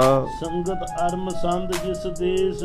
ਕਹਿੰਦੇ ਜਿਹੜੇ ਸਿੱਖ ਮਸੰਦ ਹੋਰ ਦੇਸ਼ਾਂ ਦੇ ਵਿੱਚ ਰਹਿਣ ਵਾਲੇ ਹਨ, ਨਹੀਂ ਆਏ ਸੋ ਲਖੋ ਅਸ਼ੇਸ਼। ਜਿਹੜੇ ਭੇਟਾ ਲੈ ਕੇ ਨਹੀਂ ਆਏ ਮੇਲੇ ਤੇ ਦਰਸ਼ਨ ਕਰਨ ਐਤਕੀ ਨਹੀਂ ਆ ਸਕੇ, ਲਿਖੋ ਹੁਕਮਨਾਮੇ ਤਿਨ ਤਾਈ। ਉਹਨਾਂ ਨੂੰ ਹੁਕਮਨਾਮੇ ਲਿਖ ਕੇ ਭੇਜੋ। ਭਾਈ ਤੁਸੀਂ ਐਤਕੀ ਗੁਰੂ ਦਰਬਾਰ 'ਚ ਹਾਜ਼ਰ ਨਹੀਂ ਹੋਏ ਤੇ ਇੱਥੇ ਮਾਇਆ ਦੀ ਗੁਰੂ ਘਰ 'ਚ ਬਹੁਤ ਜ਼ਿਆਦਾ ਲੋੜ ਹੈ। ਆਪਣੀ ਮਾਇਆ ਸਫਲੀ ਕਰੋ। ਗੁਰ ਧਨ ਸਗਰੇ ਦੇਹੋ ਪੁਚਾਈ। ਗੁਰੂ ਘਰ ਦਾ ਦਸਵੰਧ ਭਾਈ ਸਾਰੇ ਪਹੁੰਚਾਓ। ਜੇਤਕ ਸਿੱਖ ਸੰਗਤ ਅਬ ਆਏ। ਜਿੰਨੇ ਵੀ ਸਿੱਖ ਗੁਰੂ ਕੇ ਪਿਆਰੇ ਗੁਰੂ ਕੀਆਂ ਸੰਗਤਾਂ ਐਤਕੀ ਮੇਲੇ ਤੇ ਆਈਆਂ ਹਨ, ਕਰਹੁ ਵਿਸਰਜਨ ਦੇ ਸਿਰ ਪਾਏ। ਇਹਨਾਂ ਨੂੰ ਸਰੋਪੇ ਦੇ ਕੇ ਵਿਦਾ ਕਰੋ ਤਾਂ ਕਿ ਆਪਣੇ ਕਾਰੋਬਾਰਾਂ ਵਿੱਚ ਜਾ ਕੇ ਆਪਣੇ ਪਿੰਡਾਂ ਸ਼ਹਿਰਾਂ ਵਿੱਚ ਲੱਗਣ। ਤੇ ਜਿਹੜੇ ਨਹੀਂ ਆਏ ਉਹਨਾਂ ਨੂੰ ਹੁਕਮਨਾਮੇ ਭੇਜੋ ਵੀ ਉਹ ਵੀ ਆਪਣਾ ਦਸਵੰਧ ਗੁਰੂ ਘਰ 'ਚ ਭੇਜ ਦੇਣ। ਸੁਪਟਨ ਕੋ ਦੀਜੈ ਦਰਮਾਹਾ। ਇਹਦੇ ਵਿੱਚੋਂ ਜਿਹੜੀ ਸਾਡੀ ਫੌਜ ਤਨਖਾਹ ਲੈਂਦੀ ਹੈ ਉਹਨਾਂ ਨੂੰ ਤਨਖਾਹਾਂ ਦੇ ਦਿਓ ਤਾਂ ਕਿ ਉਹ ਆਪਣੇ ਪਰਿਵਾਰਾਂ ਕੋਲ ਘਰ ਦਾ ਖਰਚਾ ਭੇਜ ਸਕਣ। ਸਦ ਕਰੋ ਜਾਹੇ ਘਰ ਮਾਹਾ। ਸਾਰੀ ਫੌਜ ਨੂੰ ਇੱਕ ਵਾਰੀ ਕੁਝ ਸਮੇਂ ਲਈ ਰੁਖਸਤ ਕਰ ਦਿਓ ਤਾਂ ਕਿ ਪਿੰਡਾਂ ਵਿੱਚ ਜਾ ਕੇ ਤਨਖਾਹਾਂ ਦੇ ਕੇ ਵਾਪਸ ਆ ਜਾਣ। ਕੀਤਕ ਸਮੇਂ ਬਸੈ ਹੁਣ ਆਵੇਂ। ਇਹਨਾਂ ਨੂੰ ਕਹਿ ਦਿਓ 2-4 ਦਿਨ 10 ਦਿਨ ਪਿੰਡ ਰਹਿਣ, ਬਹੁਤਾ ਸਮਾਂ ਘਰ ਨਾ ਰਹਿਣ ਤੇ ਵਾਪਸ ਛੇਤੀ ਆ ਜਾਣ। ਨਿਜ ਕੁਟੰਬ ਮੈਂ ਬੈਸ ਬਿਤਾਵੇਂ। ਔਰ ਆਪਣੇ ਪਰਿਵਾਰ ਦੇ ਵਿੱਚ ਕੁਝ ਸਮਾਂ ਬਹਿ ਕੇ ਗੁਜ਼ਾਰਨ। ਸਚਿਵ ਮਸੰਦ ਖਵਾਸ ਦੀਵਾਨ। ਗੁਰੂ ਘਰ ਦੇ ਮੰਤਰੀ, ਗੁਰੂ ਘਰ ਦੇ ਮਸੰਦ, ਗੁਰੂ ਘਰ ਦੇ ਸੇਵਾਦਾਰ, ਗੁਰੂ ਘਰ ਦੇ ਦੀਵਾਨ, ਸੁਨ ਗੁਰ ਕਾਜ ਭਏ ਸਵਧਾਨ। ਜਿੰਨੇ ਵੀ ਸੇਵਾਦਾਰ ਸਨ, ਜਿੰਨੇ ਮਸੰਦ ਸਨ, ਜਿੰਨੇ ਜ਼ਿੰਮੇਵਾਰ ਸਨ, ਗੁਰੂ ਸਾਹਿਬ ਦਾ ਹੁਕਮ ਸੁਣ ਕੇ ਆਪਣੀ ਆਪਣੀ ਡਿਊਟੀ ਤੇ ਸਾਵਧਾਨ ਹੋ ਗਏ। ਯਥਾ ਜੋਗ ਮਨ ਸਭਨ ਕੀਨਾ। ਯਥਾ ਜੋਗ ਸਾਰਿਆਂ ਨੇ ਰਲ ਕੇ ਕੀਤਾ ਹੈ। ਲੈਣ ਲੈਣ ਜਿਸ ਬਿਦ ਕੋ ਚੀਨਾ। ਜਿਸ ਤਰ੍ਹਾਂ ਦਾ ਲੈਣ ਦੇਣ ਕਰਨਾ ਸੀ ਉਹ ਕੀਤਾ ਹੈ। ਜਿਵੇਂ ਮਹਾਰਾਜ ਨੇ ਕਿਹਾ ਸੀ ਉਸੇ ਤਰ੍ਹਾਂ ਹੀ ਇਹਨਾਂ ਨੇ ਹੁਕਮਨਾਮੇ ਲਿਖੇ ਹਨ। 9 ਲੱਖ ਰੁਪਈਆ ਖਜ਼ਾਨੇ 'ਚ ਜਮ੍ਹਾਂ ਕੀਤਾ ਹੈ। ਉਹਦੇ ਵਿੱਚੋਂ ਫੌਜ ਦੀ ਤਨਖਾਹ ਦਿੱਤੀ ਹੈ। ਔਰ ਜਿਹੜਾ ਸਾਰਾ ਕਾਰਜ ਗੁਰੂ ਸਾਹਿਬ ਨੇ ਸਮਝਾਇਆ ਸੀ ਵੀ ਇਦਾਂ ਇੱਕ ਵਾਰੀ ਕਰ ਦਿਓ, ਉਦਾਂ ਹੀ ਕੀਤਾ ਹੈ। ਰੁਖਸਤ ਕਰੇ ਦਏ ਸਿਰ ਪਾਉ। ਸਾਰੀ ਸੰਗਤ ਜਿਹੜੀ ਆਈ ਸੀ ਦੇਸਾਂ ਪ੍ਰਦੇਸਾਂ ਤੋਂ ਹਜ਼ਾਰਾਂ ਲੱਖਾਂ ਦੇ ਤਾਦਾਦ ਵਿੱਚ, ਉਹਨਾਂ ਨੂੰ ਸਰੋਪੇ ਦੇ ਕੇ ਵਿਦਾ ਕੀਤਾ ਹੈ। ਲੇਕਰ ਗਮਨੇ ਸਿੱਖ ਸਮਦਾਉ। ਕਹਿੰਦੇ ਗੁਰੂ ਕੇ ਸਿੱਖ ਗੁਰੂ ਕੀਆਂ ਸੰਗਤਾਂ ਸਰੋਪੇ ਲੈ ਕੇ ਆਪਣੇ ਆਪਣੇ ਦੇਸਾਂ ਨੂੰ ਚਲੀਆਂ ਗਈਆਂ। ਤਕ ਚਾਹੀਏ ਕਾਰਜ ਹੇਤ। ਆ ਗੁਰੂ ਘਰ ਦੇ ਵਾਸਤੇ ਜਿੰਨਾ ਕੁਝ ਚਾਹੀਦਾ ਸੀ ਐ ਸਤਿਗੁਰ ਸੋ ਰੱਖੇ ਨਕੇਤ। ਉਹ ਸਾਰੇ ਪਦਾਰਥ ਗੁਰੂ ਮਹਾਰਾਜ ਸੱਚੇ ਪਾਤਸ਼ਾਹ ਦੇ ਹੁਕਮ ਦੇ ਅਨੁਸਾਰ ਰੱਖੇ ਹਨ। ਸਭ ਬਿਦ ਸੁਚੇਤ ਹੋਏ ਗੋਸਾਈ। ਚੰਗੀ ਤਰ੍ਹਾਂ ਸੁਚੇਤ ਹੋ ਕੇ ਸਤਿਗੁਰੂ ਜੀ ਨੇ ਪੂਰੇ ਧਿਆਨ ਨਾਲ ਇਹ ਸਾਰਾ ਕਾਰਜ ਕਰਵਾਇਆ ਹੈ। ਪਠਿਓ ਸਿੱਖ ਦਿਜ ਦੀਨ ਬੁਲਾਈ। ਔਰ ਸਿੱਖ ਨੂੰ ਭੇਜ ਕੇ ਪੰਡਿਤ ਕੇਸੋ ਦਾਸ ਜੀ ਨੂੰ ਬਾਗ ਵਿੱਚੋਂ ਆਪਣੇ ਦਰਬਾਰ 'ਚ ਬੁਲਾਇਆ ਹੈ। ਸਿੱਖ ਬਾਦ ਆਨ ਕਰ ਦੀਸ। ਪੰਡਿਤ ਕੇਸੋ ਦਾਸ ਨੇ ਆ ਕੇ ਮਹਾਰਾਜ ਨੂੰ ਆਸ਼ੀਰਵਾਦ ਵੀ ਦਿੱਤੀ ਤੇ ਨਮਸਕਾਰ ਕੀਤੀ ਹੈ। ਪਵਨ ਸਿੰਧ ਵਿੱਚ ਜੇਤਕ ਲੀਸ। ਕਹਿਣ ਲੱਗਾ ਮਹਾਰਾਜ ਸਮੁੰਦਰ ਤੱਕ ਜਿੰਨੀ ਧਰਤੀ ਹੈ ਤੁਹਾਡਾ ਪ੍ਰਤਾਪ ਹੋਵੇ। ਇਹ ਪੰਡਤਾਂ ਦਾ ਸੁਭਾਅ ਸੀ। ਜਿਵੇਂ ਆਪਾਂ ਸਾਧ ਸੰਗਤ ਜੀ ਗ੍ਰੰਥੀ ਸਿੰਘ ਵੀ, ਰਾਗੀ ਸਿੰਘ ਵੀ, ਗੁਰੂ ਘਰ ਦੇ ਕੀਰਤਨੀਏ, ਕੋਈ ਪ੍ਰੇਮੀ ਕਹਿੰਦਾ ਨਾ ਬਾਬਾ ਜੀ ਅਰਦਾਸ ਕਰੋ ਤੇ ਅਸੀਂ ਇਹੀ ਕਹਿਣਾ ਭਾਈ ਗੁਰੂ ਭਲਾ ਕਰੇਗਾ, ਚੜ੍ਹਦੀ ਕਲਾ ਕਰੇਗਾ। ਪੰਡਤ ਵੀ ਇਦਾਂ ਹੀ ਕਹਿੰਦੇ ਆ ਭਾਈ ਪਰਮਾਤਮਾ ਤੁਹਾਡਾ ਪ੍ਰਤਾਪ ਬੁਲੰਦ ਕਰੇਗਾ, ਤੁਹਾਡਾ ਇੱਕ ਸਾਰੀ ਦੁਨੀਆ ਦੇ ਜਸ ਹੋਵੇ। ਇਦਾਂ ਉਹ ਪੰਡਤ ਲੋਕ ਆਸ਼ੀਰਵਾਦ ਦਿੰਦੇ ਹਨ। ਤਿਸ ਮੈਂ ਤਪੋ ਤੇਜ ਅਤ ਤੈ ਕੈ। ਮਹਾਰਾਜ ਸਾਰੀ ਧਰਤੀ ਤੇ ਸੂਰਜ ਦਾ ਤੁਹਾਡਾ ਪ੍ਰਕਾਸ਼ ਫੈਲੇ, ਇਸ ਤਰ੍ਹਾਂ ਤੇ ਤਪ ਤੇਜ ਹੋਵੇ ਤੁਹਾਡਾ ਜਿਵੇਂ ਸੂਰਜ ਦਾ ਹੁੰਦਾ ਹੈ। ਜਿਮ ਬਿਰਖ ਰਾਸ ਬਿਖੈ ਰਬ ਐ ਕੈ। ਜਿਵੇਂ ਬਿਰਖ ਰਾਸ਼ੀ ਦੇ ਵਿੱਚ ਸੂਰਜ ਆ ਕੇ ਤਪਕਦਾ ਹੈ ਗਰਮੀ ਦੇ ਮਹੀਨੇ ਜੇਠ ਦੇ ਮਹੀਨੇ ਵਿੱਚ। ਬੈਠੋ ਨਿਕਟ ਵਿਪਰ ਬਰ ਗੁਰ ਕੇ। ਇਸ ਤਰ੍ਹਾਂ ਸਾਧ ਸੰਗਤ ਜੀ ਪੰਡਿਤ ਕੇਸੋ ਦਾਸ ਗੁਰੂ ਸਾਹਿਬ ਦੇ ਕੋਲ ਅਸ਼ੀਰਵਾਦ ਦੇ ਕੇ ਬੈਠ ਗਿਆ। ਚਰੇ ਤਬੇ ਮਨੋਰਥ ਉਰ ਕੇ। ਉਹਨੇ ਆਪਣੇ ਮਹਾਰਾਜ ਸੱਚੇ ਪਾਤਸ਼ਾਹ ਨੂੰ ਨਮਸਕਾਰ ਕੀਤੀ ਤੇ ਆਪ ਗੁਰੂ ਸਾਹਿਬ ਜੀ ਮਹਾਰਾਜ ਪੰਡਿਤ ਕੇਸੋ ਦਾਸ ਨੂੰ ਬੋਲੇ ਹਨ, ਸੋਜ ਲਿਖਾਵੋ ਸਾਰੀ। ਮਹਾਰਾਜ ਕਹਿੰਦੇ ਪੰਡਿਤ ਜੀ ਹੁਣ ਜਿੰਨਾ ਸਮਾਨ ਸਮੱਗਰੀ ਹਵਨ ਵਾਸਤੇ ਇਹ ਪਚੰਡੀ ਦੇ ਜਾਪ ਵਾਸਤੇ ਚਾਹੀਦੀ ਹੈ ਉਹ ਸਾਰੀ ਸਮੱਗਰੀ ਲਿਖਾ ਦਿਓ। ਹਵਨ ਕਰਨ ਦੀ ਜਿੰਨੀ ਤਿਆਰੀ ਹੈ ਉਹ ਛੇਤੀ ਤੋਂ ਛੇਤੀ ਕਰੋ। ਆਹੂਤੀਆਂ ਕਿੰਨੀਆਂ ਚਾਹੀਦੀਆਂ ਨੇ ਉਹਦੇ ਨਾਲੋਂ ਦੁੱਗਣੀਆਂ ਲਿਆਵਾਂਗੇ। ਜੇ ਸਵਾ ਲੱਖ ਤੁਸੀਂ ਆਹੂਤੀ ਪਾਣੀ ਅਸੀਂ 2.5 ਲੱਖ ਦਾ ਬੰਦੋਬਸਤ ਕਰਕੇ ਦੇਾਂਗੇ। ਕਿਸੇ ਚੀਜ਼ ਦੀ ਕਮੀ ਨਹੀਂ ਰਹਿਣ ਦੇਣੀ। ਕੱਲ ਨੂੰ ਤੁਸੀਂ ਇਹ ਕਹੋ ਵੀ ਆਹ ਚੀਜ਼ ਦਾ ਘਾਟਾ ਰਹਿ ਗਿਆ, ਅਸੀਂ ਤੁਹਾਡੇ ਮੁਤਾਬਕ ਕੋਈ ਚੀਜ਼ ਵੀ ਘੱਟ ਨਹੀਂ ਛੱਡਾਂਗੇ। ਸਰਫੇ ਸਾਥ ਕਹੋ ਕਿਛ ਨਹੀਂ। ਪੰਡਤ ਜੀ ਸਰਫੇ ਨਾਲ ਕੋਈ ਗੱਲ ਨਾ ਕਿਹਾ ਜੇ, ਸਰਫਾ ਨਾ ਕਰਿਆ ਜੇ, ਖੁੱਲੇ ਦਿਲ ਨਾਲ ਇਹ ਕੰਮ ਹੋਣਾ ਚਾਹੀਦਾ ਕਿਉਂਕਿ ਜੇ ਸ਼ਕਤ ਚੰਡਕਾ ਪ੍ਰਗਟ ਹੋਵੇਗੀ ਤੇ ਸਾਰੀ ਧਰਤੀ ਮੇਰੇ ਖਾਲਸੇ ਦੀ ਹੋਵੇਗੀ। ਆਖੋ ਸਤਨਾਮ ਸ੍ਰੀ। ਇਹ ਸ਼ੇਰੇ ਪੰਜਾਬ ਦਾ ਰਾਜ ਸਾਧ ਸੰਗਤ ਜੀ ਤੇ ਖਾਲਸੇ ਦੀ ਸਰਦਾਰੀ ਅੱਜ ਵੀ ਕਾਇਮ ਹੈ। ਇਹ ਨਹੀਂ ਵੀ ਚਲੋ ਸਿੰਘਾਂ ਦਾ ਰਾਜ ਗੋਰਿਆਂ ਨੇ ਖੋਹ ਲਿਆ ਤੇ ਰਾਜ ਤਾਂ ਨਹੀਂ ਖਤਮ ਹੋਇਆ। ਅੱਜ ਵੀ ਗੁਰਦੁਆਰੇ ਸਾਹਿਬਾਂ ਦੇ ਨਿਸ਼ਾਨ ਝੂਲਦੇ ਆ, ਲੰਗਰ ਚੱਲਦੇ ਆ ਤੇ ਸਿੰਘਾਂ ਦੀ ਸਰਦਾਰੀ ਹਰ ਦੇਸ਼ ਕੌਮ ਵਿੱਚ ਕਾਇਮ ਹੈ। ਮਹਾਰਾਜ ਕਹਿੰਦੇ ਸਰਦਾਰੀਆਂ ਦੇਣੀਆਂ ਖਾਲਸੇ ਨੂੰ ਤੇ ਇਹਦੇ ਵਿੱਚ ਫਿਰ ਖਰਚੇ ਦਾ ਕੀ ਸਰਫਾ ਕਰਨਾ ਹੋਇਆ। ਤੁਸੀਂ ਪੰਡਤ ਜੀ ਕੋਈ ਵੀ ਚੀਜ਼ ਹੈ ਨਾ ਸਰਫਾ ਨਾ ਕਰਿਆ ਜੇ। ਗੁਰੂ ਪਰਮੇਸ਼ਰ ਗੁਰੂ ਨਾਨਕ ਦੇਵ ਦਾ ਅਖੁੱਟ ਖਜ਼ਾਨਾ ਹੈ, ਇਹ ਖਜ਼ਾਨਾ ਮੁੱਕਣ ਵਾਲਾ ਨਹੀਂ ਹੈ। ਮਹਾਰਾਜ ਦੇ ਬਚਨ ਸੁਣ ਕੇ ਪੰਡਿਤ ਕੇਸੋ ਦਾਸ ਜੀ ਨੇ ਵਿਚਾਰ ਕੀਤਾ। ਜਿੰਨੀ ਕਿ ਉਹਨਾਂ ਨੂੰ ਆਹੂਤੀ ਦੀ ਲੋੜ ਮਹਿਸੂਸ ਹੋਈ ਵੀ ਇੰਨੀਆਂ ਆਹੂਤੀਆਂ ਪੈਣੀਆਂ ਹਨ, ਇਸ ਅਨੁਸਾਰ ਕ੍ਰਿਤ ਜਬ ਦਿਲੈ। ਉਹਦੇ ਮੁਤਾਬਕ ਘਿਓ, ਜੌਂ, ਤਿਲ ਇਹ ਚੀਜ਼ਾਂ ਸਾਧ ਸੰਗਤ ਜੀ ਜਦੋਂ ਹਵਨ ਕਰਦੇ ਨਾ ਕੁੰਡ ਵਿੱਚ ਪੈਂਦੀਆਂ ਹਨ। ਤਿਲ ਪੈਂਦੇ ਹਨ, ਛੁਹਾਰੇ ਵੀ ਪਾਉਂਦੇ, ਸੌਗੀਆਂ, ਬਦਾਮ ਤੇ ਹੋਰ ਬੜੇ ਮੇਵੇ ਤੇ ਜਿਨ੍ਹਾਂ ਵਿੱਚੋਂ ਥਿੰਦੀਆਂ ਚੀਜ਼ਾਂ ਜਿਵੇਂ ਛੁਹਾਰੇ ਇਹਨਾਂ ਵਿੱਚੋਂ ਵੀ ਥੰਧਾਈ ਨਿਕਲਦੀ ਹੈ, ਸੌਗੀ ਵਿੱਚੋਂ, ਬਦਾਮਾਂ ਵਿੱਚੋਂ ਤੇਲ ਨਿਕਲਦਾ ਹੈ। ਇੱਦਾਂ ਦੀਆਂ ਚੀਜ਼ਾਂ ਤੇਲ ਜਿਹੜੇ ਹਨ ਇਹ ਜੌਂ ਹਨ, ਸੁਗੰਧੀ ਵਾਲੇ ਜਿਵੇਂ ਕੇਸਰ ਹੈ, ਕਸਤੂਰੀ ਹੈ, ਮਹਿੰਗੇ ਤੋਂ ਮਹਿੰਗਾ ਸਮਾਨ ਉਹਦੇ 'ਚ ਪੈਂਦਾ ਹੈ ਤੇ ਉਹ ਸਮਾਨ ਸਾਰਾ ਪੰਡਤ ਜੀ ਲਿਖਵਾਉਣ ਲੱਗੇ ਹਨ। ਚਾਵਲ ਹਨ, ਮੇਵੇ ਹਨ ਤੇ ਖੰਡ ਵੀ ਪੈਂਦੀ ਹੈ ਵਿੱਚ, ਉਹ ਸਾਰੇ ਮਿਲਾਏ ਹਨ। ਪਿਸਤੇ ਤੇ ਗਰੀਆਂ ਤੇ ਬਦਾਮ ਤੇ ਸੁਪਾਰੀਆਂ, ਹਾਰਕ ਜਿਹੜੇ ਸਾਧ ਸੰਗਤ ਜੀ ਛੁਹਾਰੇ, ਖੋਪੇ, ਗੁੱਟ ਜਿਹੜੇ ਆਪਾਂ ਨਾਰੀਅਲ ਚੋਂ ਨਿਕਲਦੇ ਹਨ ਤੇ ਦਾਖਾਂ ਹਨ, ਇਹ ਸਭ ਸੁਧਾਰ ਕੇ ਲਿਖਵਾ ਰਿਹਾ ਇਹਨੇ ਔਰ ਮਣਾ ਮੂੰਹ ਲਿਖਵਾ ਰਿਹਾ। ਇਹ ਨਹੀਂ ਵੀ ਪਾਈਆ ਬਦਾਮ ਲੈ ਜੇ ਜਾਂ ਪਾਈਆ ਕ ਪਿਸਤੇ, ਨਹੀਂ, ਇੰਨੇ ਮਣ, ਇੰਨੇ ਕੁਆਂਟਲ ਮਹਾਰਾਜ ਕਿਰੀ ਲੱਗਣੀ ਹੈ, ਇੰਨੇ ਕੁਆਂਟਲ ਮਹਾਰਾਜ ਪਿਸਤਾ ਪੈਣਾ, ਇੰਨੇ ਬਦਾਮ ਪੈਣੇ, ਇੰਨੇ ਖੋਪੇ ਪੈਣੇ, ਲਿਖਵਾਈ ਜਾਂਦਾ ਹੈ। ਇਹ ਧੂਪ ਧੁਖਾਉਣ ਵਾਸਤੇ ਸਮੱਗਰੀ ਬਹੁਤ ਜ਼ਿਆਦਾ ਤਿਆਰ ਹੋ ਰਹੀ ਹੈ। ਚੰਦਨ ਬਹੁਤ ਮਹਿੰਗਾ ਪਦਾਰਥ ਹੈ, ਚੰਦਨ ਸੁਗੰਧੀ ਵਾਲੀਆਂ ਚੀਜ਼ਾਂ ਸਾਰੀਆਂ ਤੇ ਗੁਲਾਬ ਦੀਆਂ ਸ਼ੀਸ਼ੀਆਂ, ਗੁਲਾਬ ਦੇ ਅਰਕ ਕੱਢੇ ਹੋਏ, ਉਹਨਾਂ ਵਿੱਚੋਂ ਪਰਫਿਊਮ ਕੱਢਿਆ ਹੋਇਆ, ਗੁਲਾਬ ਜਲ ਦੇ ਸ਼ੀਸ਼ੇ ਭਰੇ ਹੋਏ, ਬੋਤਲਾਂ ਵੱਡੀਆਂ ਵੱਡੀਆਂ ਭਰੀਆਂ ਹੋਈਆਂ। ਹੋਰ ਜਿਹੜੇ ਕੇਸਰ ਆਦਿਕ ਜਿਹੜੀਆਂ ਸਾਧ ਸੰਗਤ ਜੀ ਸੁਗੰਧੀ ਵਾਲੀਆਂ, ਮੁਸ਼ਕ ਕਪੂਰ ਆਦਿਕ ਚੀਜ਼ਾਂ ਹਨ। ਉਹ ਕਿੰਨੇ ਚਾਹੀਦੇ ਆ।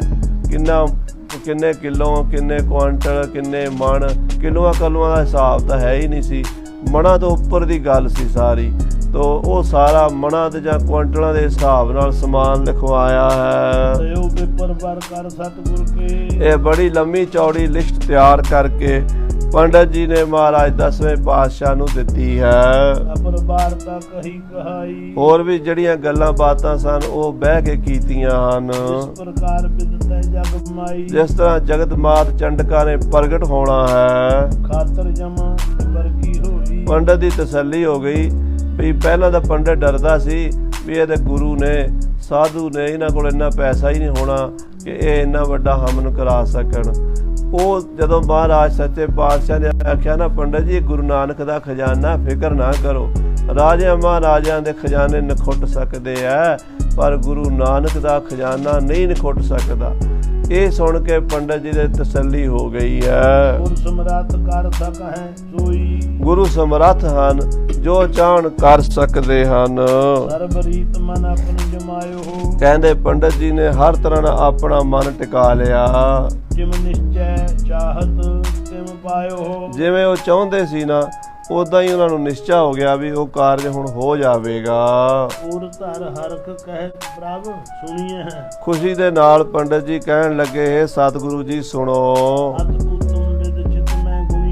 ਇਹ ਭਲੀ ਪ੍ਰਕਾਰ ਨਾਲ ਆਪ ਜੀ ਵਿਚਾਰੋ।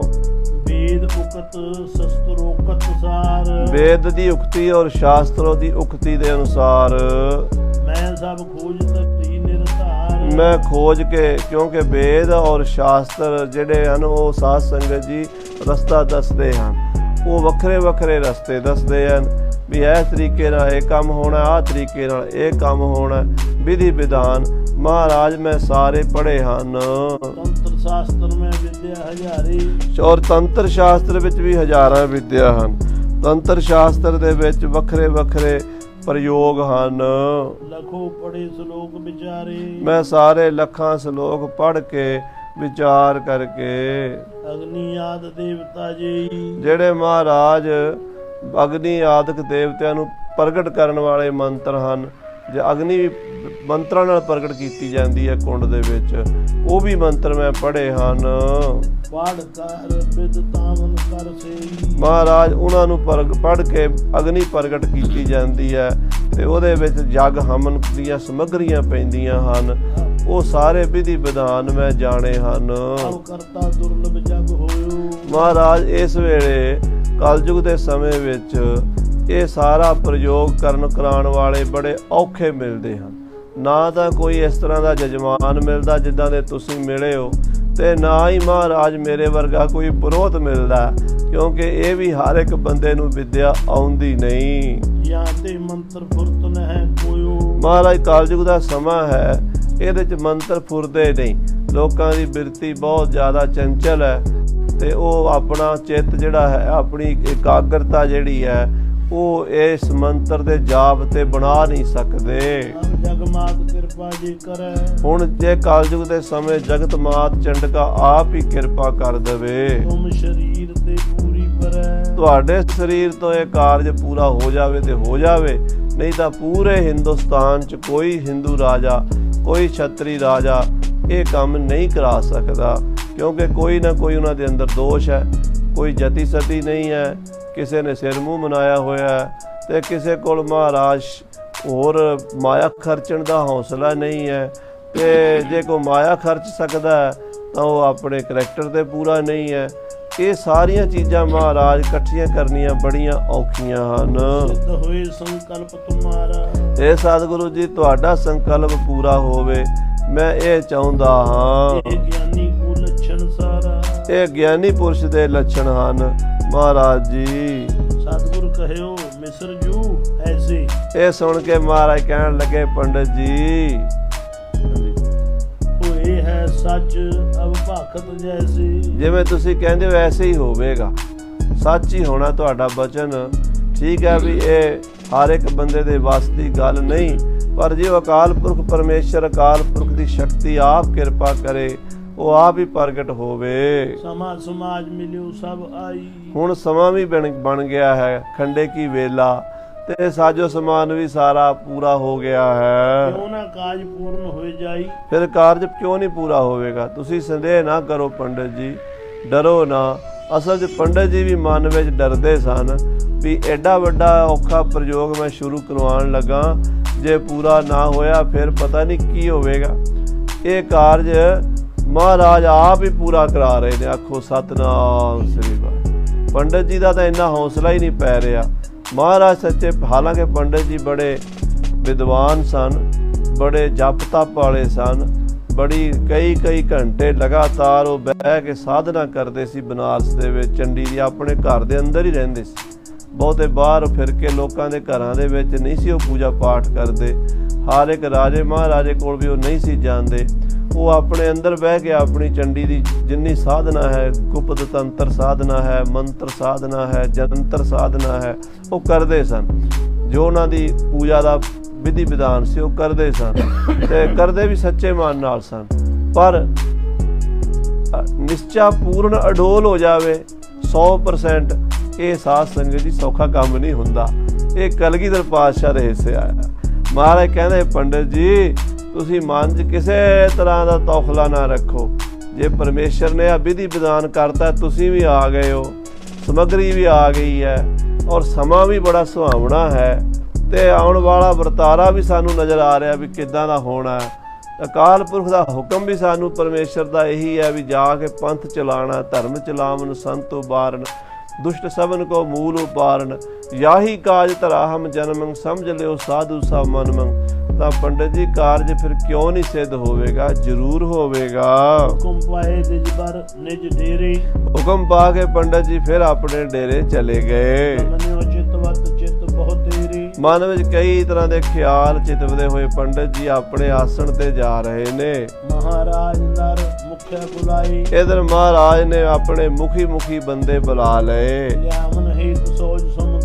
ਜਿਹੜੀਆਂ ਚੀਜ਼ਾਂ ਪੰਡਤ ਜੀ ਨੇ ਲਿਖਾਈਆਂ ਸਨ, ਸਮੱਗਰੀ ਲਿਖਾਈ ਸੀ, ਉਹ ਲਿਆਉਣ ਵਾਸਤੇ ਵੱਖਰੇ ਸ਼ਹਿਰਾਂ, ਦੇਸ਼ਾਂ, ਇਲਾਕਿਆਂ 'ਚ ਸਿੱਖ ਭੇਜ ਦਿੱਤੇ।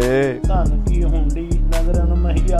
ਤੇ ਧਨ ਦੀ ਹੁੰਡੀ ਕਰ ਦਿੱਤੀ। ਅੱਜ ਕੱਲ ਦਾ ਟਰੈਵਲ ਚੈੱਕ ਬਣਾ ਦਿੰਦੇ ਨੇ, ਉਹ ਮਹਾਰਾਜ ਦੇ ਸਮੇਂ ਹੁੰਡੀ ਹੁੰਦੀ ਸੀ। ਹੁੰਡੀ ਜਾ ਕੇ ਲਾਹੌਰ ਤੁਸੀਂ ਦੇ ਦੇਣੀ ਹੈ ਵੀ ਇਹ ਗੁਰੂ ਸਾਹਿਬ ਨੇ ਹੁੰਡੀ ਲਿਖ ਕੇ ਭੇਜੀ, ਇੰਨੇ 1000 ਰੁਪਈਆ ਚਾਹੀਦਾ। ਉੱਥੋਂ ਦੇ ਸੇਠ ਨੇ ਪੈਸੇ ਦੇ ਦੇਣੇ, ਹੁੰਡੀ ਰੱਖ ਲੈਣੀ ਹੈ। ਇੱਦਾਂ ਹੀ ਦਿੱਲੀ ਵਰਗੇ ਸ਼ਹਿਰਾਂ 'ਚ ਗੁਰੂ ਸਾਹਿਬ ਦੇ ਸਾਰੇ ਪਾਸੇ ਹੁੰਡੀ ਚੱਲਦੀ ਸੀ। ਹੁੰਡੀ ਲਿਖ ਕੇ ਸਾਰੇ ਦੇਸ਼ਾਂ 'ਚ ਭੇਜ ਦਿੱਤੀ ਹੈ, ਕਿਉਂਕਿ ਇੰਨਾ ਪੈਸਾ ਚੁੱਕ ਕੇ ਲਿਜਾਣਾ ਔਖਾ ਹੁੰਦਾ। ਤਤ ਸੈਨ ਗੁਰੂ ਸਾਹਿਬ ਜੀ ਨੇ ਉਸੇ ਵੇਲੇ ਹੁੰਡੀਆਂ ਬਣਾ ਕੇ ਭੇਜ ਦਿੱਤੀਆਂ ਹਨ।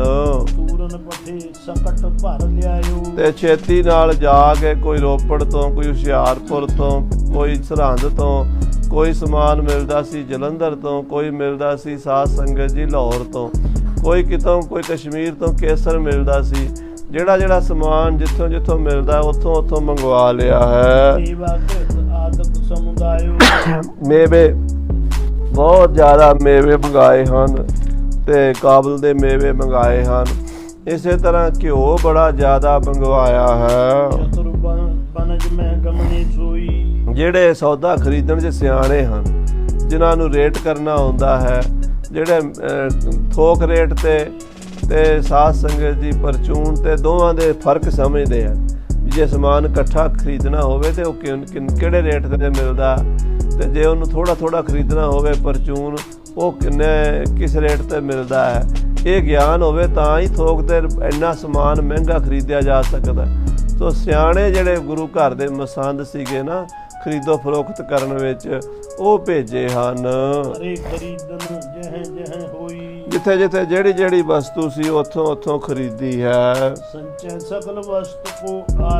ਔਰ ਸਾਰੀਆਂ ਵਸਤੂਆਂ ਇਕੱਠੀਆਂ ਕਰਕੇ ਲੈ ਆਏ ਨੇ।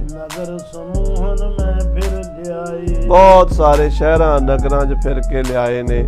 ਮਹਾਰਾਜ ਸੱਚੇ ਪਾਤਸ਼ਾਹ ਦੇ ਖਜ਼ਾਨੇ ਸਾਰੀ ਸਮੱਗਰੀ ਆ ਗਈ ਹੈ। ਹੁਣ ਸਮੱਗਰੀ ਆਉਣ ਤੋਂ ਬਾਅਦ ਸਤਿਗੁਰੂ ਜੀ ਇਹ ਪ੍ਰਯੋਗ ਕਿਵੇਂ ਆਰੰਭ ਕਰਨਗੇ, ਅੱਗੇ ਆਪਾਂ ਸਰਵਣ ਕਰਾਂਗੇ। ਸਮੇਂ ਦੇ ਲਿਹਾਜ਼ ਨਾਲ ਸਮਾਪਤੀ ਹੈ। ਹੇ ਗੋਬਿੰਦ, ਹੇ ਗੋਪਾਲ, ਹੇ ਦਇਆ ਪ੍ਰਾਣ ਨਾਥ, ਅਨਾਥ ਸਖੇ ਦੀਨ ਦਰਦ, ਹੇ ਸਮਰਾਥ ਅਗੰਮ ਪੂਰਨ ਮੋਹਿ ਮਾਇਆ।